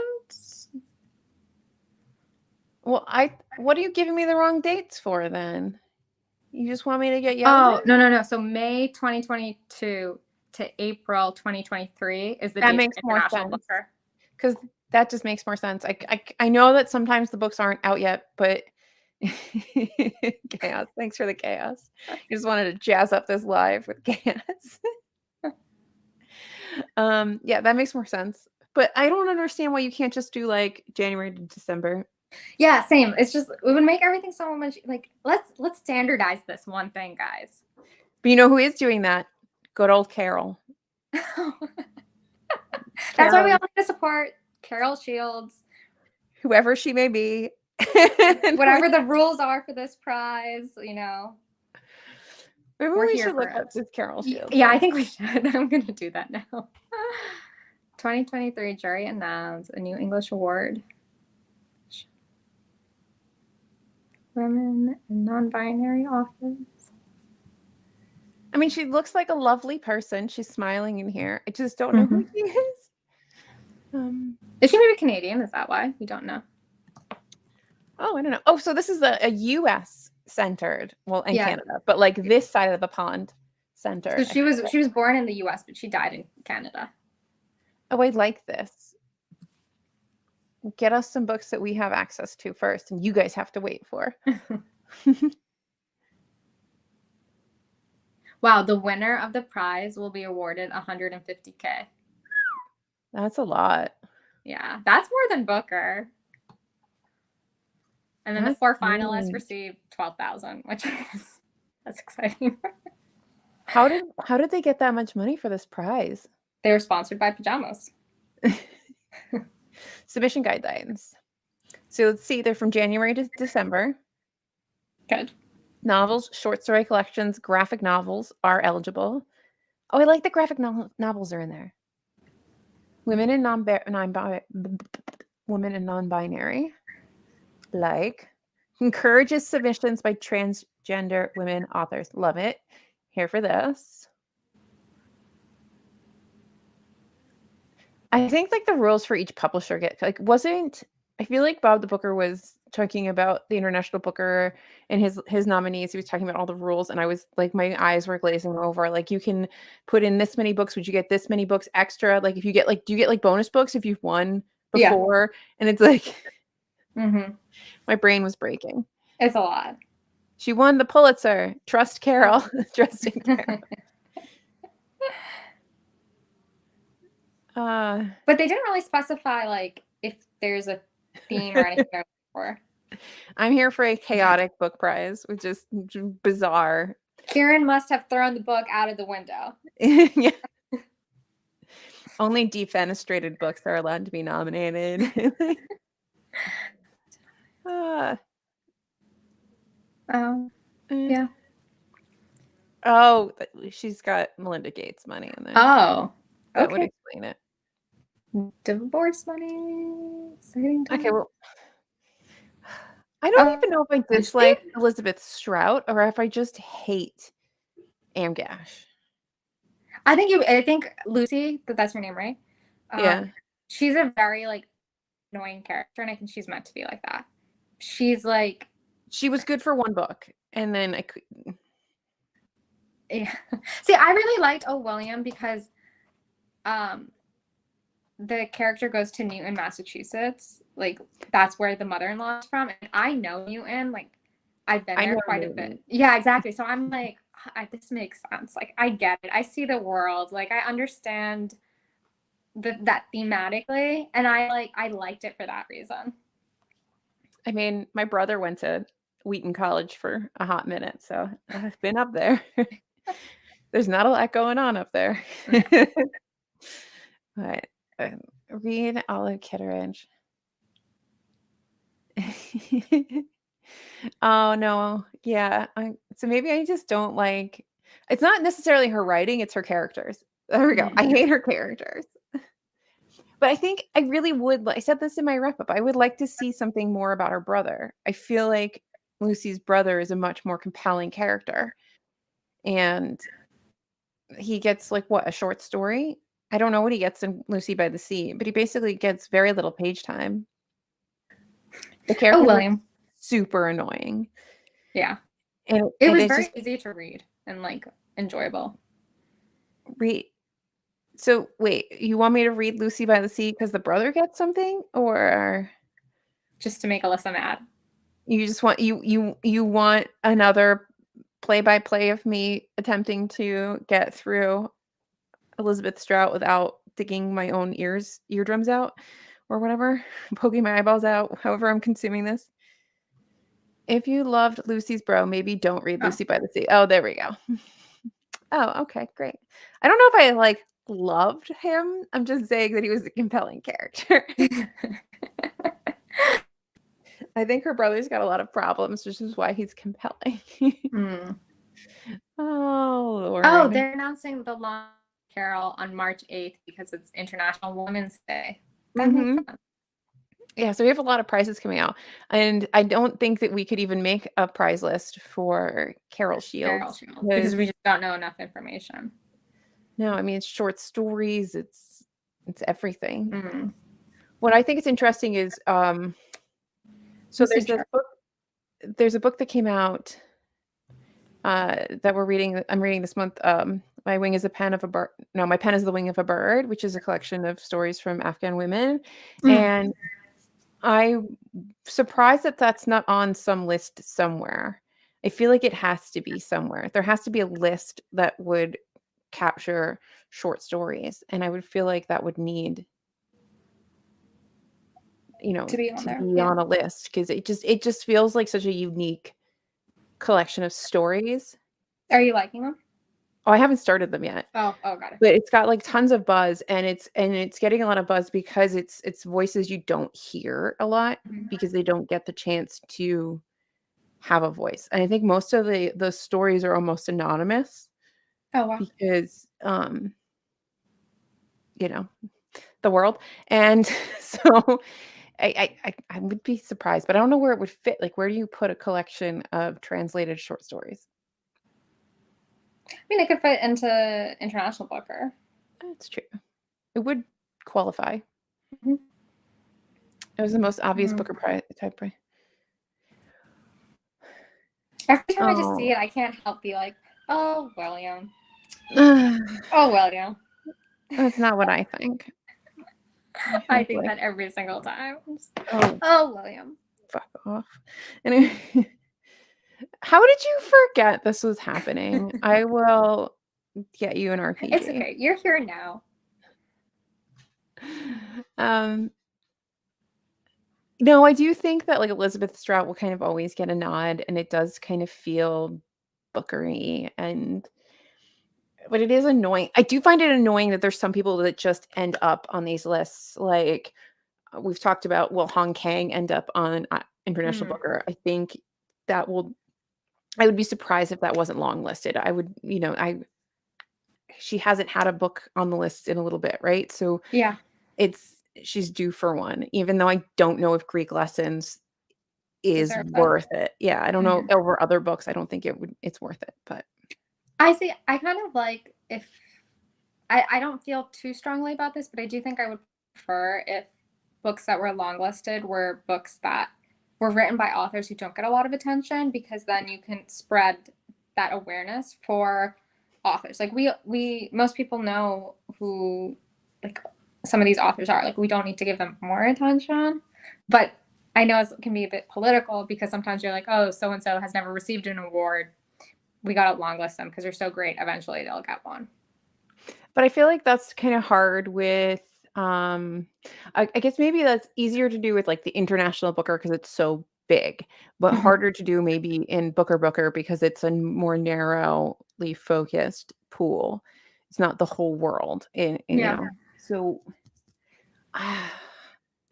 but yeah, it would be nice. But do they have book prizes for like debut authors? I'm sure they must. They must, right? Yeah, they must. But they definitely do. They have to. Yeah. Book prizes for debut authors. Where is Bob the Booker when you need him? Yeah. Oh God. I liked how Return of the King won the Oscar, even though The Fellowship was much better. I mean, half of the stuff is like, I also am curious about the whole judging process in general. Like, for the Oscars or for all things? For all of these prize things, and how do they pick the people for these panels? The Oscars, I never understand for the most part. There'll be something that's total shoo-in and gets snubbed for something you've never heard of. And we all kind of fight about it. But for the book prizes, I don't get. But they were like, we'd better give this an award since it's the last one. It's about time the Lord of the Rings got something other than all that money.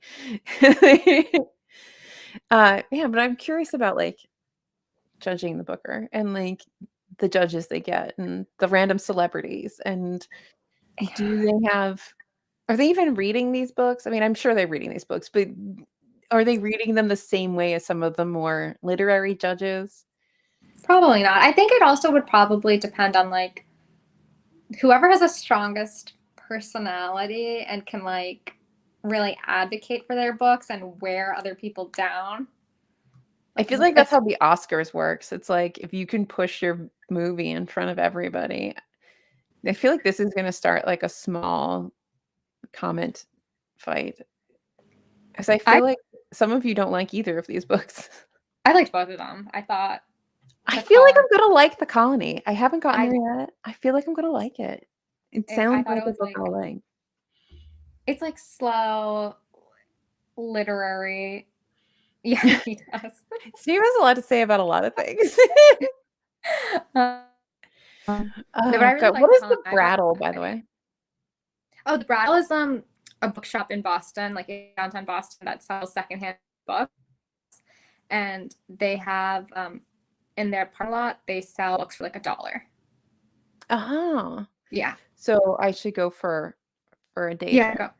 Yeah, go when it's like a nice day, not when it's raining, because then they don't do the outside books.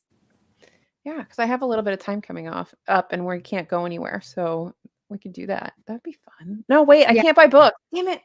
Well, they're like ruining my own days out. Do they buy books? They buy books like when like people die and they have books to donate or whatever. Like they just accrue all these books.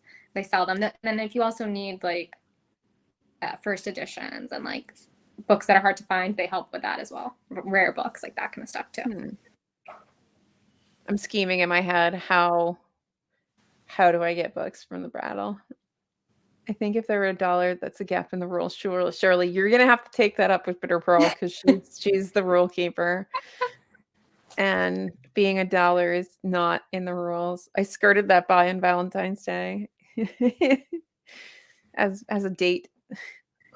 What if I made it a date? I think that's good. I think that works. Scheming live on the internet. Owen's like, who's gonna know? Like, we're literally plotting right now. I don't know, Owen. How would anybody know that I randomly show up at the Brattle and come out with stacks of books? But I do like how Owen wasn't like, I mean, I'm not really like that. I didn't need to do a no buy. I just happened to not be buying books. But I like how Owen was like, had no intention of doing this, and then is like, I'm doing it because you guys all suck.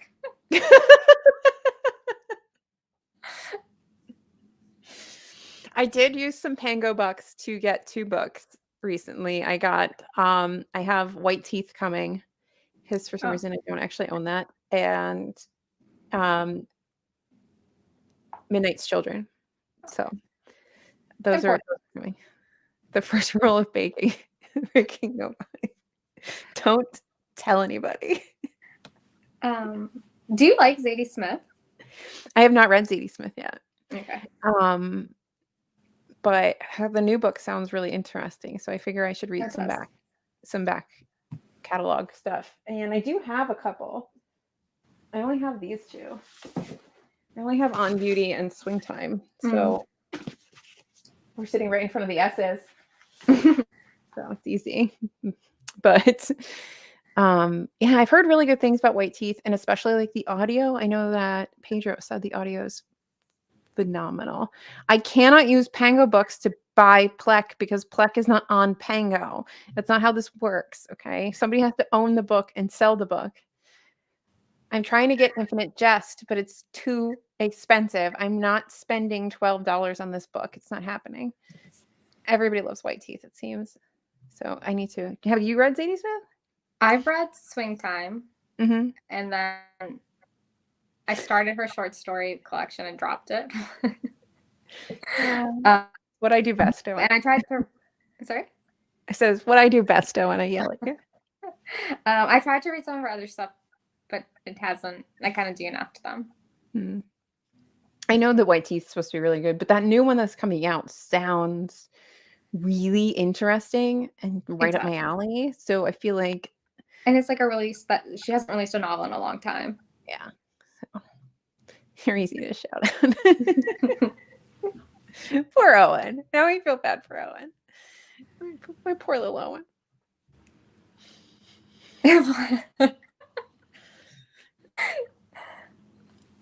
Was it your last or like ever? Like never again?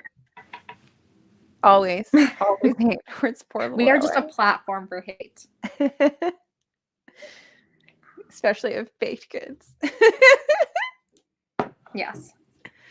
I will have to say that this Dunkin' was mildly disappointing. Mostly because I don't like this particular Dunkin'. Oh, okay. What's your coffee order? Iced coffee, oat milk, pump of vanilla swirl. And I feel like that pump of vanilla swirl was a dump of vanilla swirl. It was a lot. And the one that I passed by on my way to work does a really good job of just like a hint of swirl. Yeah. I don't want my teeth to fall out. I want just a little bit of sweetness. What's your Dunkin' order since you haven't had Dunkin' order in a while? I used to really like an iced coffee with caramel swirl. That's what I liked with cream. I'm a big cream fan. I just don't have as much dairy as I used to. So it's weird now. Like I will have coffee with milk in it when I'm out, but if there's the option not to have dairy, I'm so used to not having dairy that I don't do it. But do you miss Dunkin'? I mean, I just like miss the comfort of it, like knowing that there's a Dunkin' Donuts nearby really does something to me. I'm like, but it's just is that what you miss most about New England? That driving, Panera Bread, Bertucci's, basically like any staple fast food chain is like, I miss them. Even though eat there a lot. It's just like nice to have the option. Yeah. And when you're back in the States, what do you miss from overseas? Scones. You could make your own scones. I'm not a baker. They're scones. They're not. No. I'm not a baker. I agree with you. I agree. We agree wholeheartedly with that. It's really weird. It is weird. But I think Farrell Sagel is a really good pick, and I think if I really wanted to be super clever, I would have read more of her reviews to figure out what her taste is to get to a better long list prediction. I just didn't have the time. I mean, maybe I did, but I didn't want to do that really. So how does the judging work? So people submit works and then the judges say, I like these. Well, they have to read like whatever 200 books, whatever. Do you think they read all of them, or do they just like skim them? I think some of them do. Okay, if Steve was a judge, he definitely would read them all. Yes. But do you think like Dua Lipa was a judge at one point, right? No, she wasn't a judge. She was just like a special guest. Oh, okay. And then today Dua she wrote Lipa was some a judge. So Dua Lipa's a judge now in this magical world. She doesn't have the time to read. Do you think she's reading them all, or do you think she's too busy like dancing and singing? Like every time I go on TikTok, I see a clip of Dua Lipa partying. Like, not to say there's anything wrong with partying. I love to party, but I don't think she would read all the books. She'd probably go for like the most known. I was wondering where Adam was. Here he is. He's probably already read them. Like he's like, oh, I have to read these 4 because I didn't get to them yet. Yeah. But like Steve isn't out necessarily partying or on musical tour. So yeah. I think they read them, they must make their own individual short list. And then they compare contrast. And then they're like, because there is something thematically that happened. That's just chaos. But maybe it's like, this is a really good book and I want to advocate for it. So, I mean, I think even Carol Shields on their list, they said that they would do the same thing. I mean, I guess it makes sense, but also just seems like the logistics of organizing this prize is a nightmare. Oh, definitely. I'm glad that I don't have to do anything like this.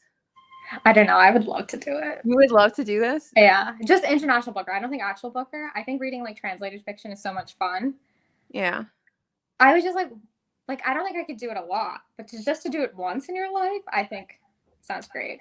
So my my podcast co-host, she was asked to be a judge for the NAACP. They do a judging, and the amount of books that arrives, I think she's done it twice now. The amount of books that arrive at her home almost weekly that she has to judge is insane.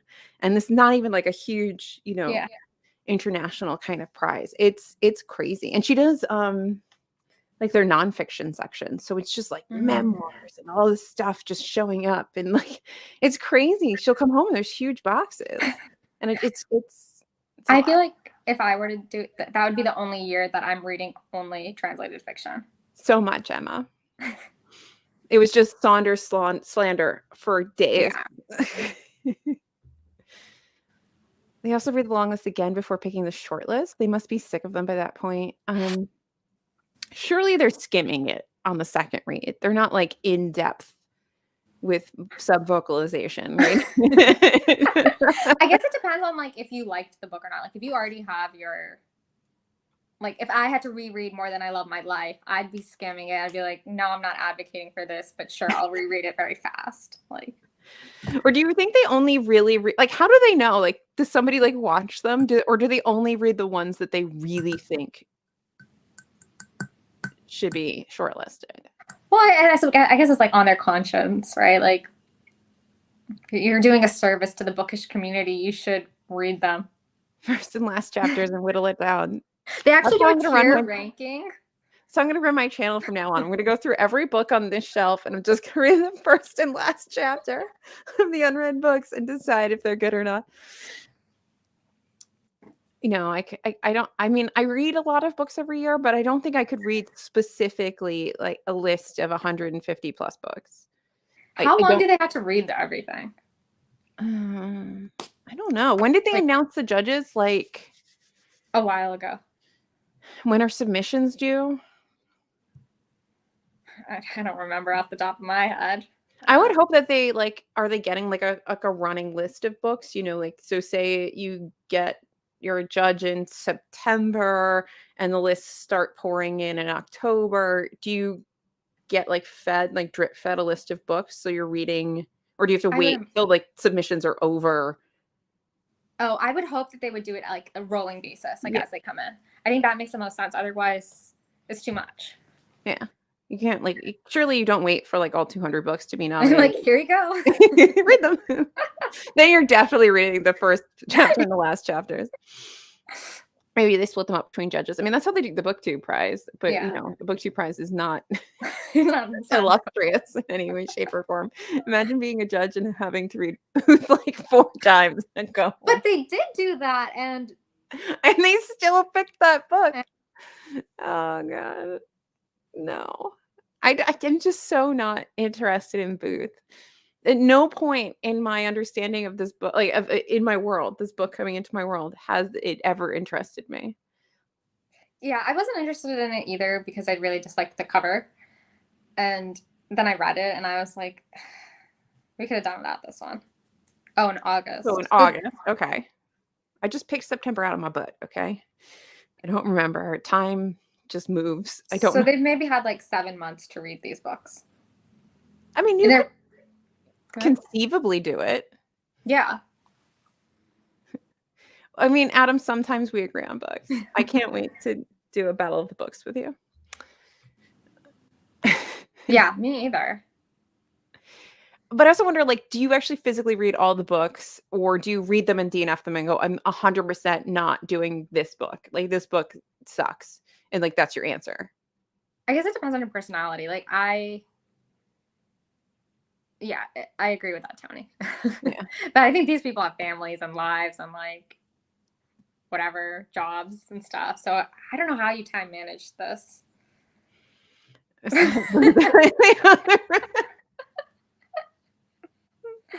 Yeah. The author of she did need edits. I think I was editing her book in my review. I was like, this, I don't like it. Make me get yelled at by Karen on the internet this week. Thank you. Oh gosh. I think it depends on the kind of reader you were as a judge. Maybe I don't DNF very often. Yeah. I mean, I don't do it often, but I feel like if I had 100 books, say, to get through, and I had to whittle it down to 13, if I didn't like the book 50, 60 pages in, I'm not going to keep going. Right? I still have 99 other books to get through. I'm going to be like, forget you. You're off the list. Next. And then go to the next one. And then the ones that I'm enjoying, I'm going to read. Mm-hmm. And then from there, whittle it down to 13, right? Surely that makes sense, right? It does. But then I guess also, if you don't like the first 50, 60 pages, but then the payoff by the end of it, and then you didn't read it and everyone else read it and they loved it, and you're sitting there like, oh, whoops. Well, there's a lot of reasons why I would die if you threw the book of Jacob at me. Books of Jacob. There's one Jacob. There's many books. Anyway. I do not like that book. I thought for sure that Olga T was going to be my bitch. We were going to be like this. Drive Your Plow, phenomenal. I even liked Flights. I get to Books of Jacob. No, I can't do it. I know that some people, I don't see it. It's not a me book. I kind of thought of it. Okay, I haven't finished it. I kind of put it down and I left it in Boston. I sold my Fitz copy. That's how much I didn't like it. Oh, wow. Yeah. I thought if it was more because I watched someone's review or not review. They were talking about it and they were like, oh, it's very academic. And I was like, I don't know. I just thought of it as a fantasy novel. That's how I took the reading experience. I was like, there's a lot of characters. There's some weird stuff happening. This is just a very slow-paced fantasy novel. That's how I took it. slow. It was like glacial. It was so terrible. I hated that book. I mean, you're right. I mean, I get that like certain books really build and you don't know, but that's also why you have multiple judges, right? So, you know, here, like Books of Jacob, like I might have been like, absolutely not, screw this book.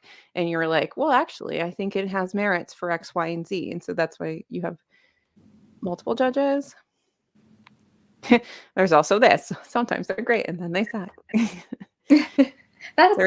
There's that like third act, second act, like fall off of a cliff that happens. I read 140 books over the whole of last year, and I'd need a full-time 7-month holiday to get through 150. I mean, I do read a lot of books, but I also just read what I want. They're not, some of them are graphic novels. Not a large proportion of them, but some of them. I don't know. Sarah J. Maas could write BOJ, but couldn't. True. Very true. Oh, I feel like that needs to be the description of this video. I really need to practice Olga T's name again, but it's I can't. Meg, maybe you need to pick it back up again. Yeah.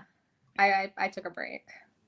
I feel like Seven Moons is something I have to read again because I feel like I came in and out of that narrative. He would lose me and then I'd be back in. I think maybe it just didn't start at the right spot. Yeah. Well, the ending is very good. It's just kind of worth all of the in and out bits. But now that I kind of know where I'm going, I feel like this was actually probably a good read, a good book for rereading because you kind of know where you're going and you can pick up on all the other things that are happening in the story that maybe I missed because I was like, what are you even talking about? And then kind of like kept going. Yeah. I loved The Trees. I thought The Trees was fantastic. Absolutely fantastic. Yeah, I love that Everett was talking about lynching in this country because it's just not something that I think they even tried again to get it like constitutionally banned, and they still can't get it constitutionally banned, and I think that that's insane. And so having that commentary on it is so important, and more books should probably talk about it. Yeah, I thought thematically it was really good and very powerful. But as a novel, could have been a little shorter. And I think it would be a really great screenplay. So. It read very cinematic. It would be a really good like HBO miniseries. It would be fantastic on the screen. I agree. And that I would actually prioritize watching. That would be really good. I think The Trees. Oh, I loved the humor. Yeah, I thought the humor was a little heavy-handed at times. But I like that's how like my dad, my brother, and I all talk to each other is kind of in these really bad jokes and like overt puns and stuff like that. That's how we talk to each other all the time. So it felt very familiar. Yeah, that's nice. So I enjoyed that one. I also really like Small Things Like These, which I know a lot of people. That was Claire Foster. Yeah, I feel like a lot of people were sort of that short story. Yeah, that short story that was. But I also don't understand how any of her, because Foster's really good too. I haven't read that one. But is that supposed to be short? A novel? Novella, maybe? Because I'm not understanding how her works are being classified between novella, short story, and novel, because it doesn't make sense to me. I didn't like, no shit, you didn't like The Trees. I liked it. You have to hate it. It would make a really good Tarantino movie. I agree. Oh, I really liked it. I like quiet books like that. I feel like Foster was the same way. It's very quiet, and there's like this nice little impactful story that's under the surface. But yeah, the list of names in The Trees did really hit hard. That was, and it was crazy. It's just crazy how like long it goes for, and I think I liked the most about the trees, not aside of the humor, which apparently everybody hated, was that it was talking about something that we don't talk enough Yeah. about. And if more people write books about these things, and if more people make TV shows about these things, and the more it becomes part of the public discourse, perhaps maybe they can finally change something. Yeah.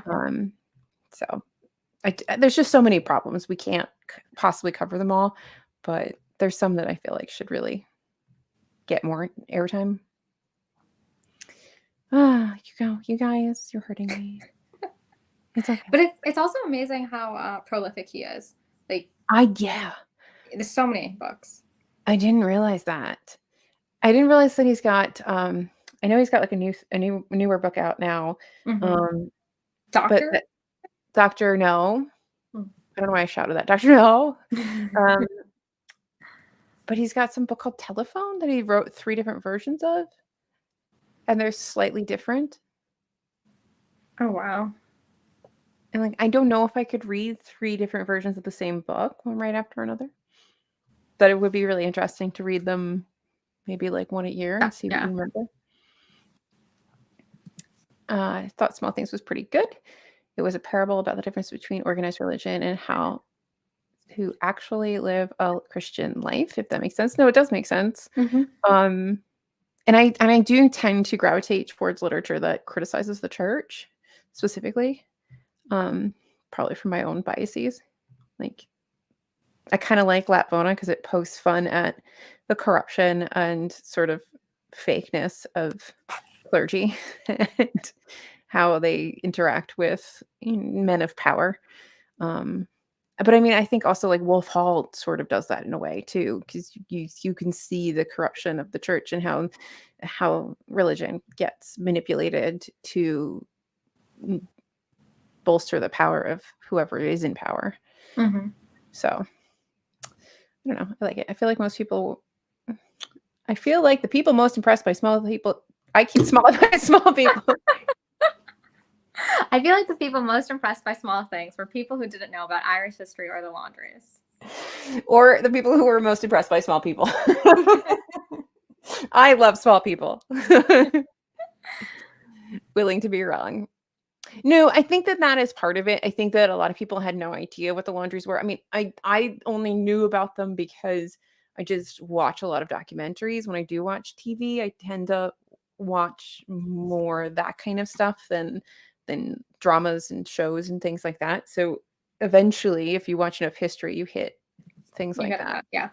But I kind of liked the discourse about the church. I always enjoy a good dig at the church. And it reminded me of gosh, what's it called? The Fountains of Silence. Because I don't know a lot, and I feel like in the US we don't know a lot about the Spanish Civil War. We don't get taught a lot about it. And I wasn't aware, so I like historical fiction sometimes. I wasn't aware of a lot of the things that were going on, I guess, on the ground during the Spanish Civil War. It was just sort of like a thing. Like, I knew who Franco was. It was just like a talking point almost. So there's also this storyline of the church sort of like stealing people's babies during the whole Spanish Civil War. And I remember talking to Jesus about it, and he's like, "Oh yeah, no, that totally happened." And it was such a shock to me to find out that the church would just be like stealing people's babies. No, I'm not reading you a blurb. Thank you. I can't even read your comment. I like small people. Second place. That's Cusk, right? You were saying you read some Cusk. I liked second place, but it's also ultimately forgettable. Like, do we like second place? I enjoyed it while I read it, but it's ultimately forgettable. I feel like I thought it was okay. Like, I feel like I was enjoying myself, and then I closed the book and it like almost didn't exist. I really disliked the main character. I think you're supposed to. Yeah, I know, but I really disliked her. We don't. Oh, well, I don't have a pony in this race. I don't really care either way. It passed the time. What was the 2021 booker list? Yeah, hold on. I'll pull the 2022. 2022. I just Googled that. Nothing else. Oh, hold on. I got to the wrong prize. I think the Booker's website is really bad. Well, yes. How is it that I look up the 2022 Booker long list and it takes me to a bookshop.org page and not straight to the Booker prizes? I feel like you need to work on your SEO. That's just my little... Okay. So I found the 2021 list. We have An Island by Karen Jennings, A Town Called Solace, No One Is Talking About This, The Fortune Men, Bewilderment, China Room, which I have but haven't read yet, Great Circle. I do like Great Circle. Light Perpetual, A Passage North, Second Place, The Promise, The Sweetness of Water, and Clara and the Sun. Oh, I did read The Sweetness of Water. I did like The Sweetness of Water, but I think The Prophets does that theme better. So if you want something that's similarly written, why are we screaming Jeffers? Because of Second Place. Exactly. Like, it's totally forgettable. I think I liked the sort of sinister atmosphere or maybe I just read a sinister atmosphere into it, and I did like that, but I honestly don't remember clearly because I don't know what the hell you're talking about with Jeffers. I don't remember. You missed Jeffers? I just don't remember. I just wanted to meet Jeffers. I don't even remember who Jeffers is. That's how unforgettable this was. Or so that was how forgettable it was, not unforgettable. Absolutely forgettable. How shocked I was when reading Babel when my Chinese Malaysian wife told me that the Opium Wars was real and not a fantasy war she made up. I mean, it's crazy the things we don't get taught, and it sort of blows your mind when you hear about them years later and you're like, how did I miss this? I feel like authors write books and then say, but the protagonist was supposed to be unlikable. But sometimes they are supposed to be unlikable, but you do an unlikable character well when you kind of like them despite how unlikable they are. There's something enjoyable in how much you hate them, and not just like you detest them like I detest Lucy Barton. Like there's more to it. The sane as a British person, modern literature is... Oh no, I'm sorry, that's Wonka. I can't do your weird long ass name. As a British person, modern literature is like a constant reminder of the sins of our fathers. It's true. I'm not touching that with a 10-foot pole. I will be a nasty human being. No one is talking about this alone ruins the entire long list. I have not heard anybody in real life that is a person that I know actually like No One Is Talking About This. I've only heard other reviewers on the internet be like, this blew my mind. Oh, and you hurt me. No One Is Talking About This is a tough book because I feel like the last 30 pages were the strongest because that's when there's actually more of like something, but everything before that was kind of insufferable. I'm impressed. I have respect for him. The world would have crashed.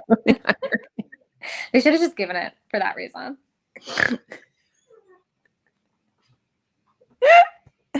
I love it. I kind of got spoiled on the whole like ending of Bewilderment, so I never read it because I kind of felt like knowing the ending of a book like that already ruined the book. So now I don't know how to. I don't know. There's no point in reading it now.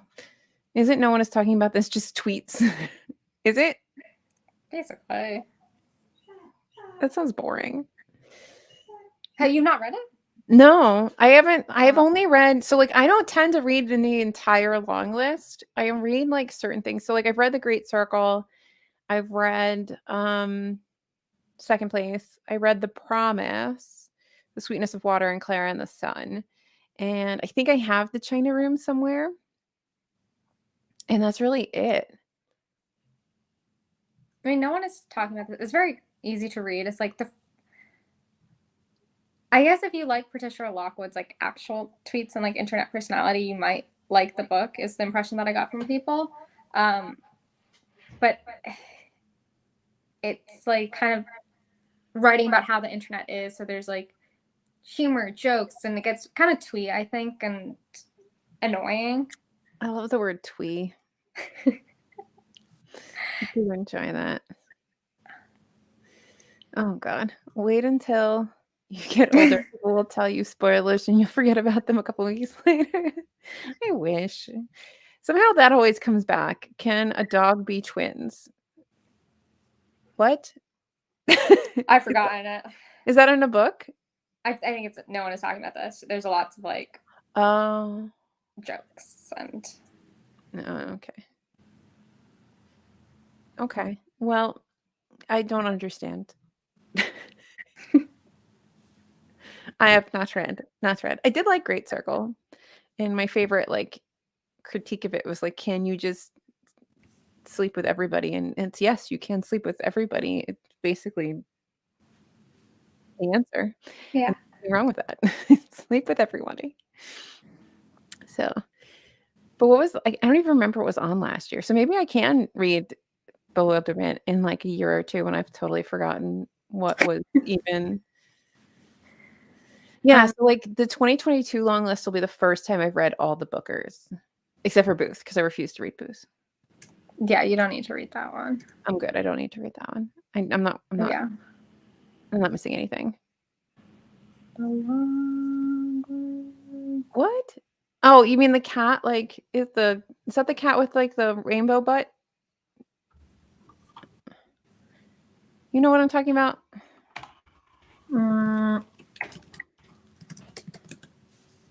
No, that's not what I'm thinking of.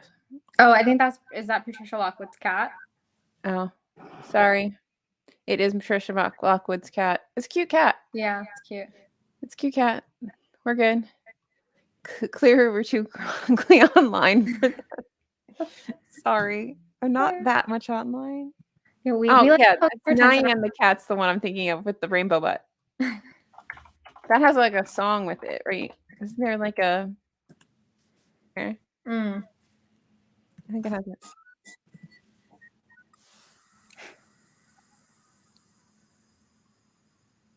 That's the song. I don't think it counts if you didn't read Booth. You need to suffer like the rest of us. No, I'm okay. There's maturity that comes with wisdom that comes with hindsight. There we go. Everyone can me to get rid of my copy of Booth. I'm surprised you even had one. I can't wait till like I can get rid of my copies of Glory, or a copy of Glory. I don't have many copies of Glory. I really did not like Glory. I thought it was okay. Wait, does Adam like case studies? Or case study? I liked Case Study. I thought it was fun. It sounds weird and I'd like it. It's a very easy read. Like, I think also because of the books I had read before that for whatever long list Case Study's on, I really did not like. And then I read Case Study and I was like, oh, like, it's fun. I don't know if it necessarily deserved to be long listed, but it was a fun read.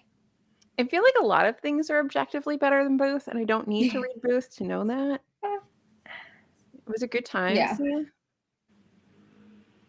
It's not nice. Is Booth really long too? It's thick. Oh God. No, I'm good. I don't need to read that. But maybe in paperback it'd be a little bit shorter.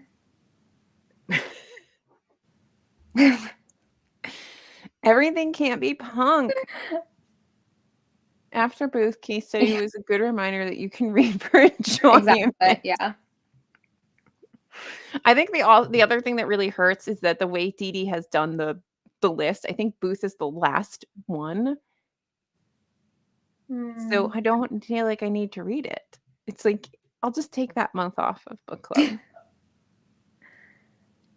Yeah, I could see that. I think in the hardcover they had like a lot of white space. No, don't read it. No. Maybe if you want to do it, you could do it like on audiobook and you listen on like double speed. While like vacuuming. Yeah. You can only hear every 4 words, so you're just vacuuming away. And you have like the washing machine on, and it's just like the lawnmower's outside. That's the time. That's when you listen to Booth. I feel like at some point I will probably have to read it just to justify all the Booth hate, but I don't know. It's not happening this year. I managed to avoid Booth because I was reading them in page number order, but didn't get to the end before the winner was announced. That's fair. Way to do it. Oh, why do you say that? That sounds like insulting. Is it because there's a theater involved? I feel like you're stretching. Is it the theater? Is that it? Leave her alone. Poor Owen. So much Owen hate today. I apologize, Owen. I do love you. I'm not apologizing because you called me out. I painstakingly made sure my stuff was right so that I didn't get yelled at by either of them. I think considering that I didn't actually look into if they were actually eligible, only getting one wrong isn't that bad. No, it's not. Yeah.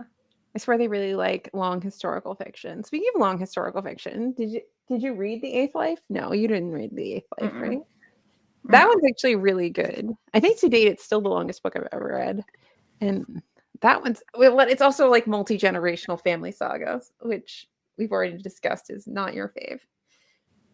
Well, like, what are other multi-generational family sagas? Homegoing. Well, how are you defining it? Are you just talking about like having like a bunch of family members? Well, are we talking like going chronologically from like past family members up into present day or to a present day, whatever the present day of this narrative is?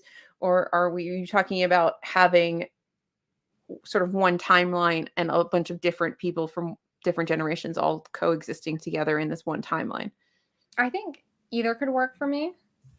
Okay. For the definition. But I mean, I tend to dislike when we like go back in time, and it's like through going back in time and seeing how the character's mother, father, grandfather, stepsister acted, that's infiltrated the present. Because I'm like, I'd just rather stay in one timeline. But if it was in a fantasy book, I'd be okay with it. Well, I like The Eighth Life because we start right around the Russian Revolution. I think we go up until like the 2000s or the 90s. I can't remember. Oh, wow. You go up and you're just following like generation after generation, and you kind of see how history and family traumas and stuff all kind of build on each other, and it's really interesting. And it's set in Georgia, so you get this whole sort of Eastern Europe, Russia history line that you don't normally sound interesting. Perspective that you get that, we always get like a Russian perspective, but we don't always get like all the other pieces Countries, that have made up Russia. What is Wild Swans, by the way? Don't know what that is.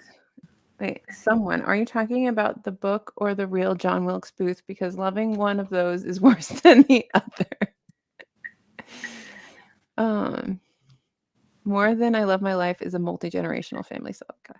Okay. Which I didn't like that one. But like could you say Victory City is a multi-generational family saga? I mean, yeah, it's just one person lives for like many of those generations. And I liked that one. Holes is not the same as The Hole. Like the Shia LaBeouf one? I think so. Oh, I read that. I like that. I haven't read Pachinko. Pachinko is good, but what I found really interesting is when she switches from like timelines and stuff, it's like really abrupt changes. Like you're like, and then he died. Next group. And you're like, oh, okay. Is Plek a multi-generational family saga? Are you being serious? Want me to read Plek? I DNF'd to Kin. I didn't even get past the intro. Oh, yeah, okay. I think I'm fine with some multi-generational family sagas. Yeah. Wait, hold on. John Wilkes Booth was bad, but Karen Joy Fowler may have beaten him by writing that mess. True. I have never read Holes. I do need to read Tomb of Sand. I do own that because I was really excited to read that and then never got there. So I have to get there. Oh, the Joy Luck Club. I always forget the Joy Luck Club exists, and then I see it when I'm thrifting, and I'm like, oh, yeah. That's short. Infinite Country is really short. That's just a wee little book. Oh, right. Yeah. So I need to read Holes. Is that, we're talking about not The Hole. Not the two books named names. The Hole. Just Hole. I need someone like Hole by X. I think Stanley Yelnats is the person Emma is saying yes to.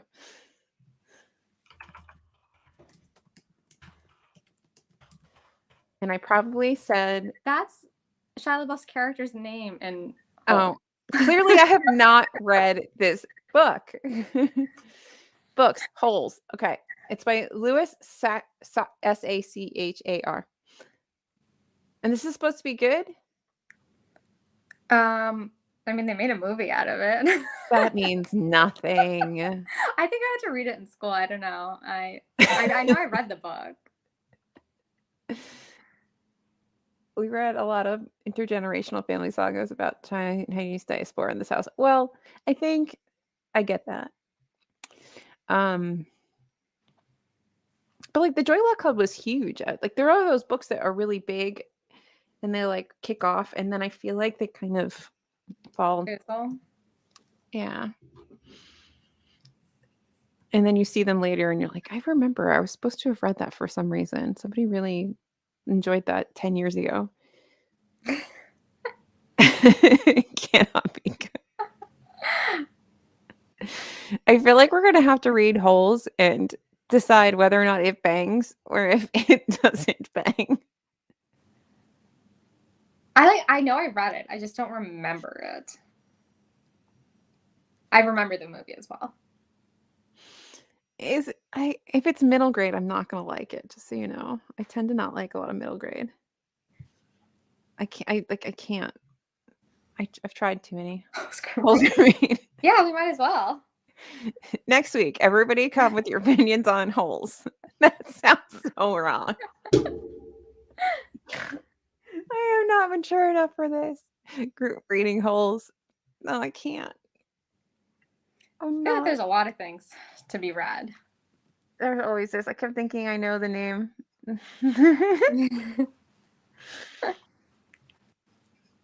Sploosh. I guess we're rereading Holes. Yeah. It'll take like an hour. At least it's short. Let's do it. All right. And then we can all watch the film and then we can be in the Discord and like... We can all talk about it? Yeah. All right. I guess we have assignments. It's 251 pages, and if it's middle grade, that's going to be like big font pages. It's like 100, yeah. I have read so many bad middle grade books. I will defend a good one. I'm not saying there's not good ones. I'm so bad at reading middle grade books. I cannot, like, there are people that just love middle grade, and it doesn't, I don't know. I feel like I just need more gore in my life, so middle grade doesn't cut it. We're not just reading the first line. It's everything. Inspector Claus. Dr. Seuss. The kid who played Zero in the movie is so cute. Is he? Okay. We can act out an Inspector Claus. Oh, God. Okay. I can hear dogs banging on bowls for things. Doggies want food. Yeah, so do I. Would you like a croissant? I have 2 more. Yeah, send it over. Send it over. Throw it at. Imagine I just threw a croissant at the camera for real. Like, that's how we ended it. It was just woo. Oh god, this is fun. Yeah, we have the homework assignment. We have to read the Holes so we can discuss. No, it's a croissant fling. Oh god. In Fire and Blood and Anguish. What? Are you giving me a middle grade gory book? Or are you just telling me that that's what I like? Oh, it's related to an inspector calls. Oh, okay. Stop calling it though. Oh, I remember. I googled zero. Yeah. Sorry, holes. It's just holes. There's no article in front of that. It's just holes.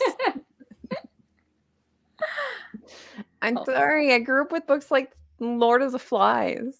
That's what we read. I had to read Stargirl by Jerry Spinelli, and I hated that book. I don't even know what that is. What is It's that? like a blue turquoise cover with a yellow like stick figure of a girl. And I disliked it so much when I read it in whatever grade school I was. And then a couple years later, I was like, let's see if little Karen was right. And then I reread it, and I also disliked it. So it's like about a quirky girl who goes to a new town, and the like soft-spoken boy is like, she's so quirky and cool. And then they become friends, and then she disappears. Sounds terrible. It was. I prefer our children's literature where like people became like cannibalistic on an island. Even though I think that book was published in like the 1950s. That's what they were having us read. And like the Velveteen Rabbit and stuff like that. That's good traumatizing stuff. Now Mercy's crying. All right, we have to end this. Thank you everybody for coming. Yes, thank you all. This was fun. This is fun. See you next time for holes. Yes. Just holes, not the holes. Bye, guys. Bye.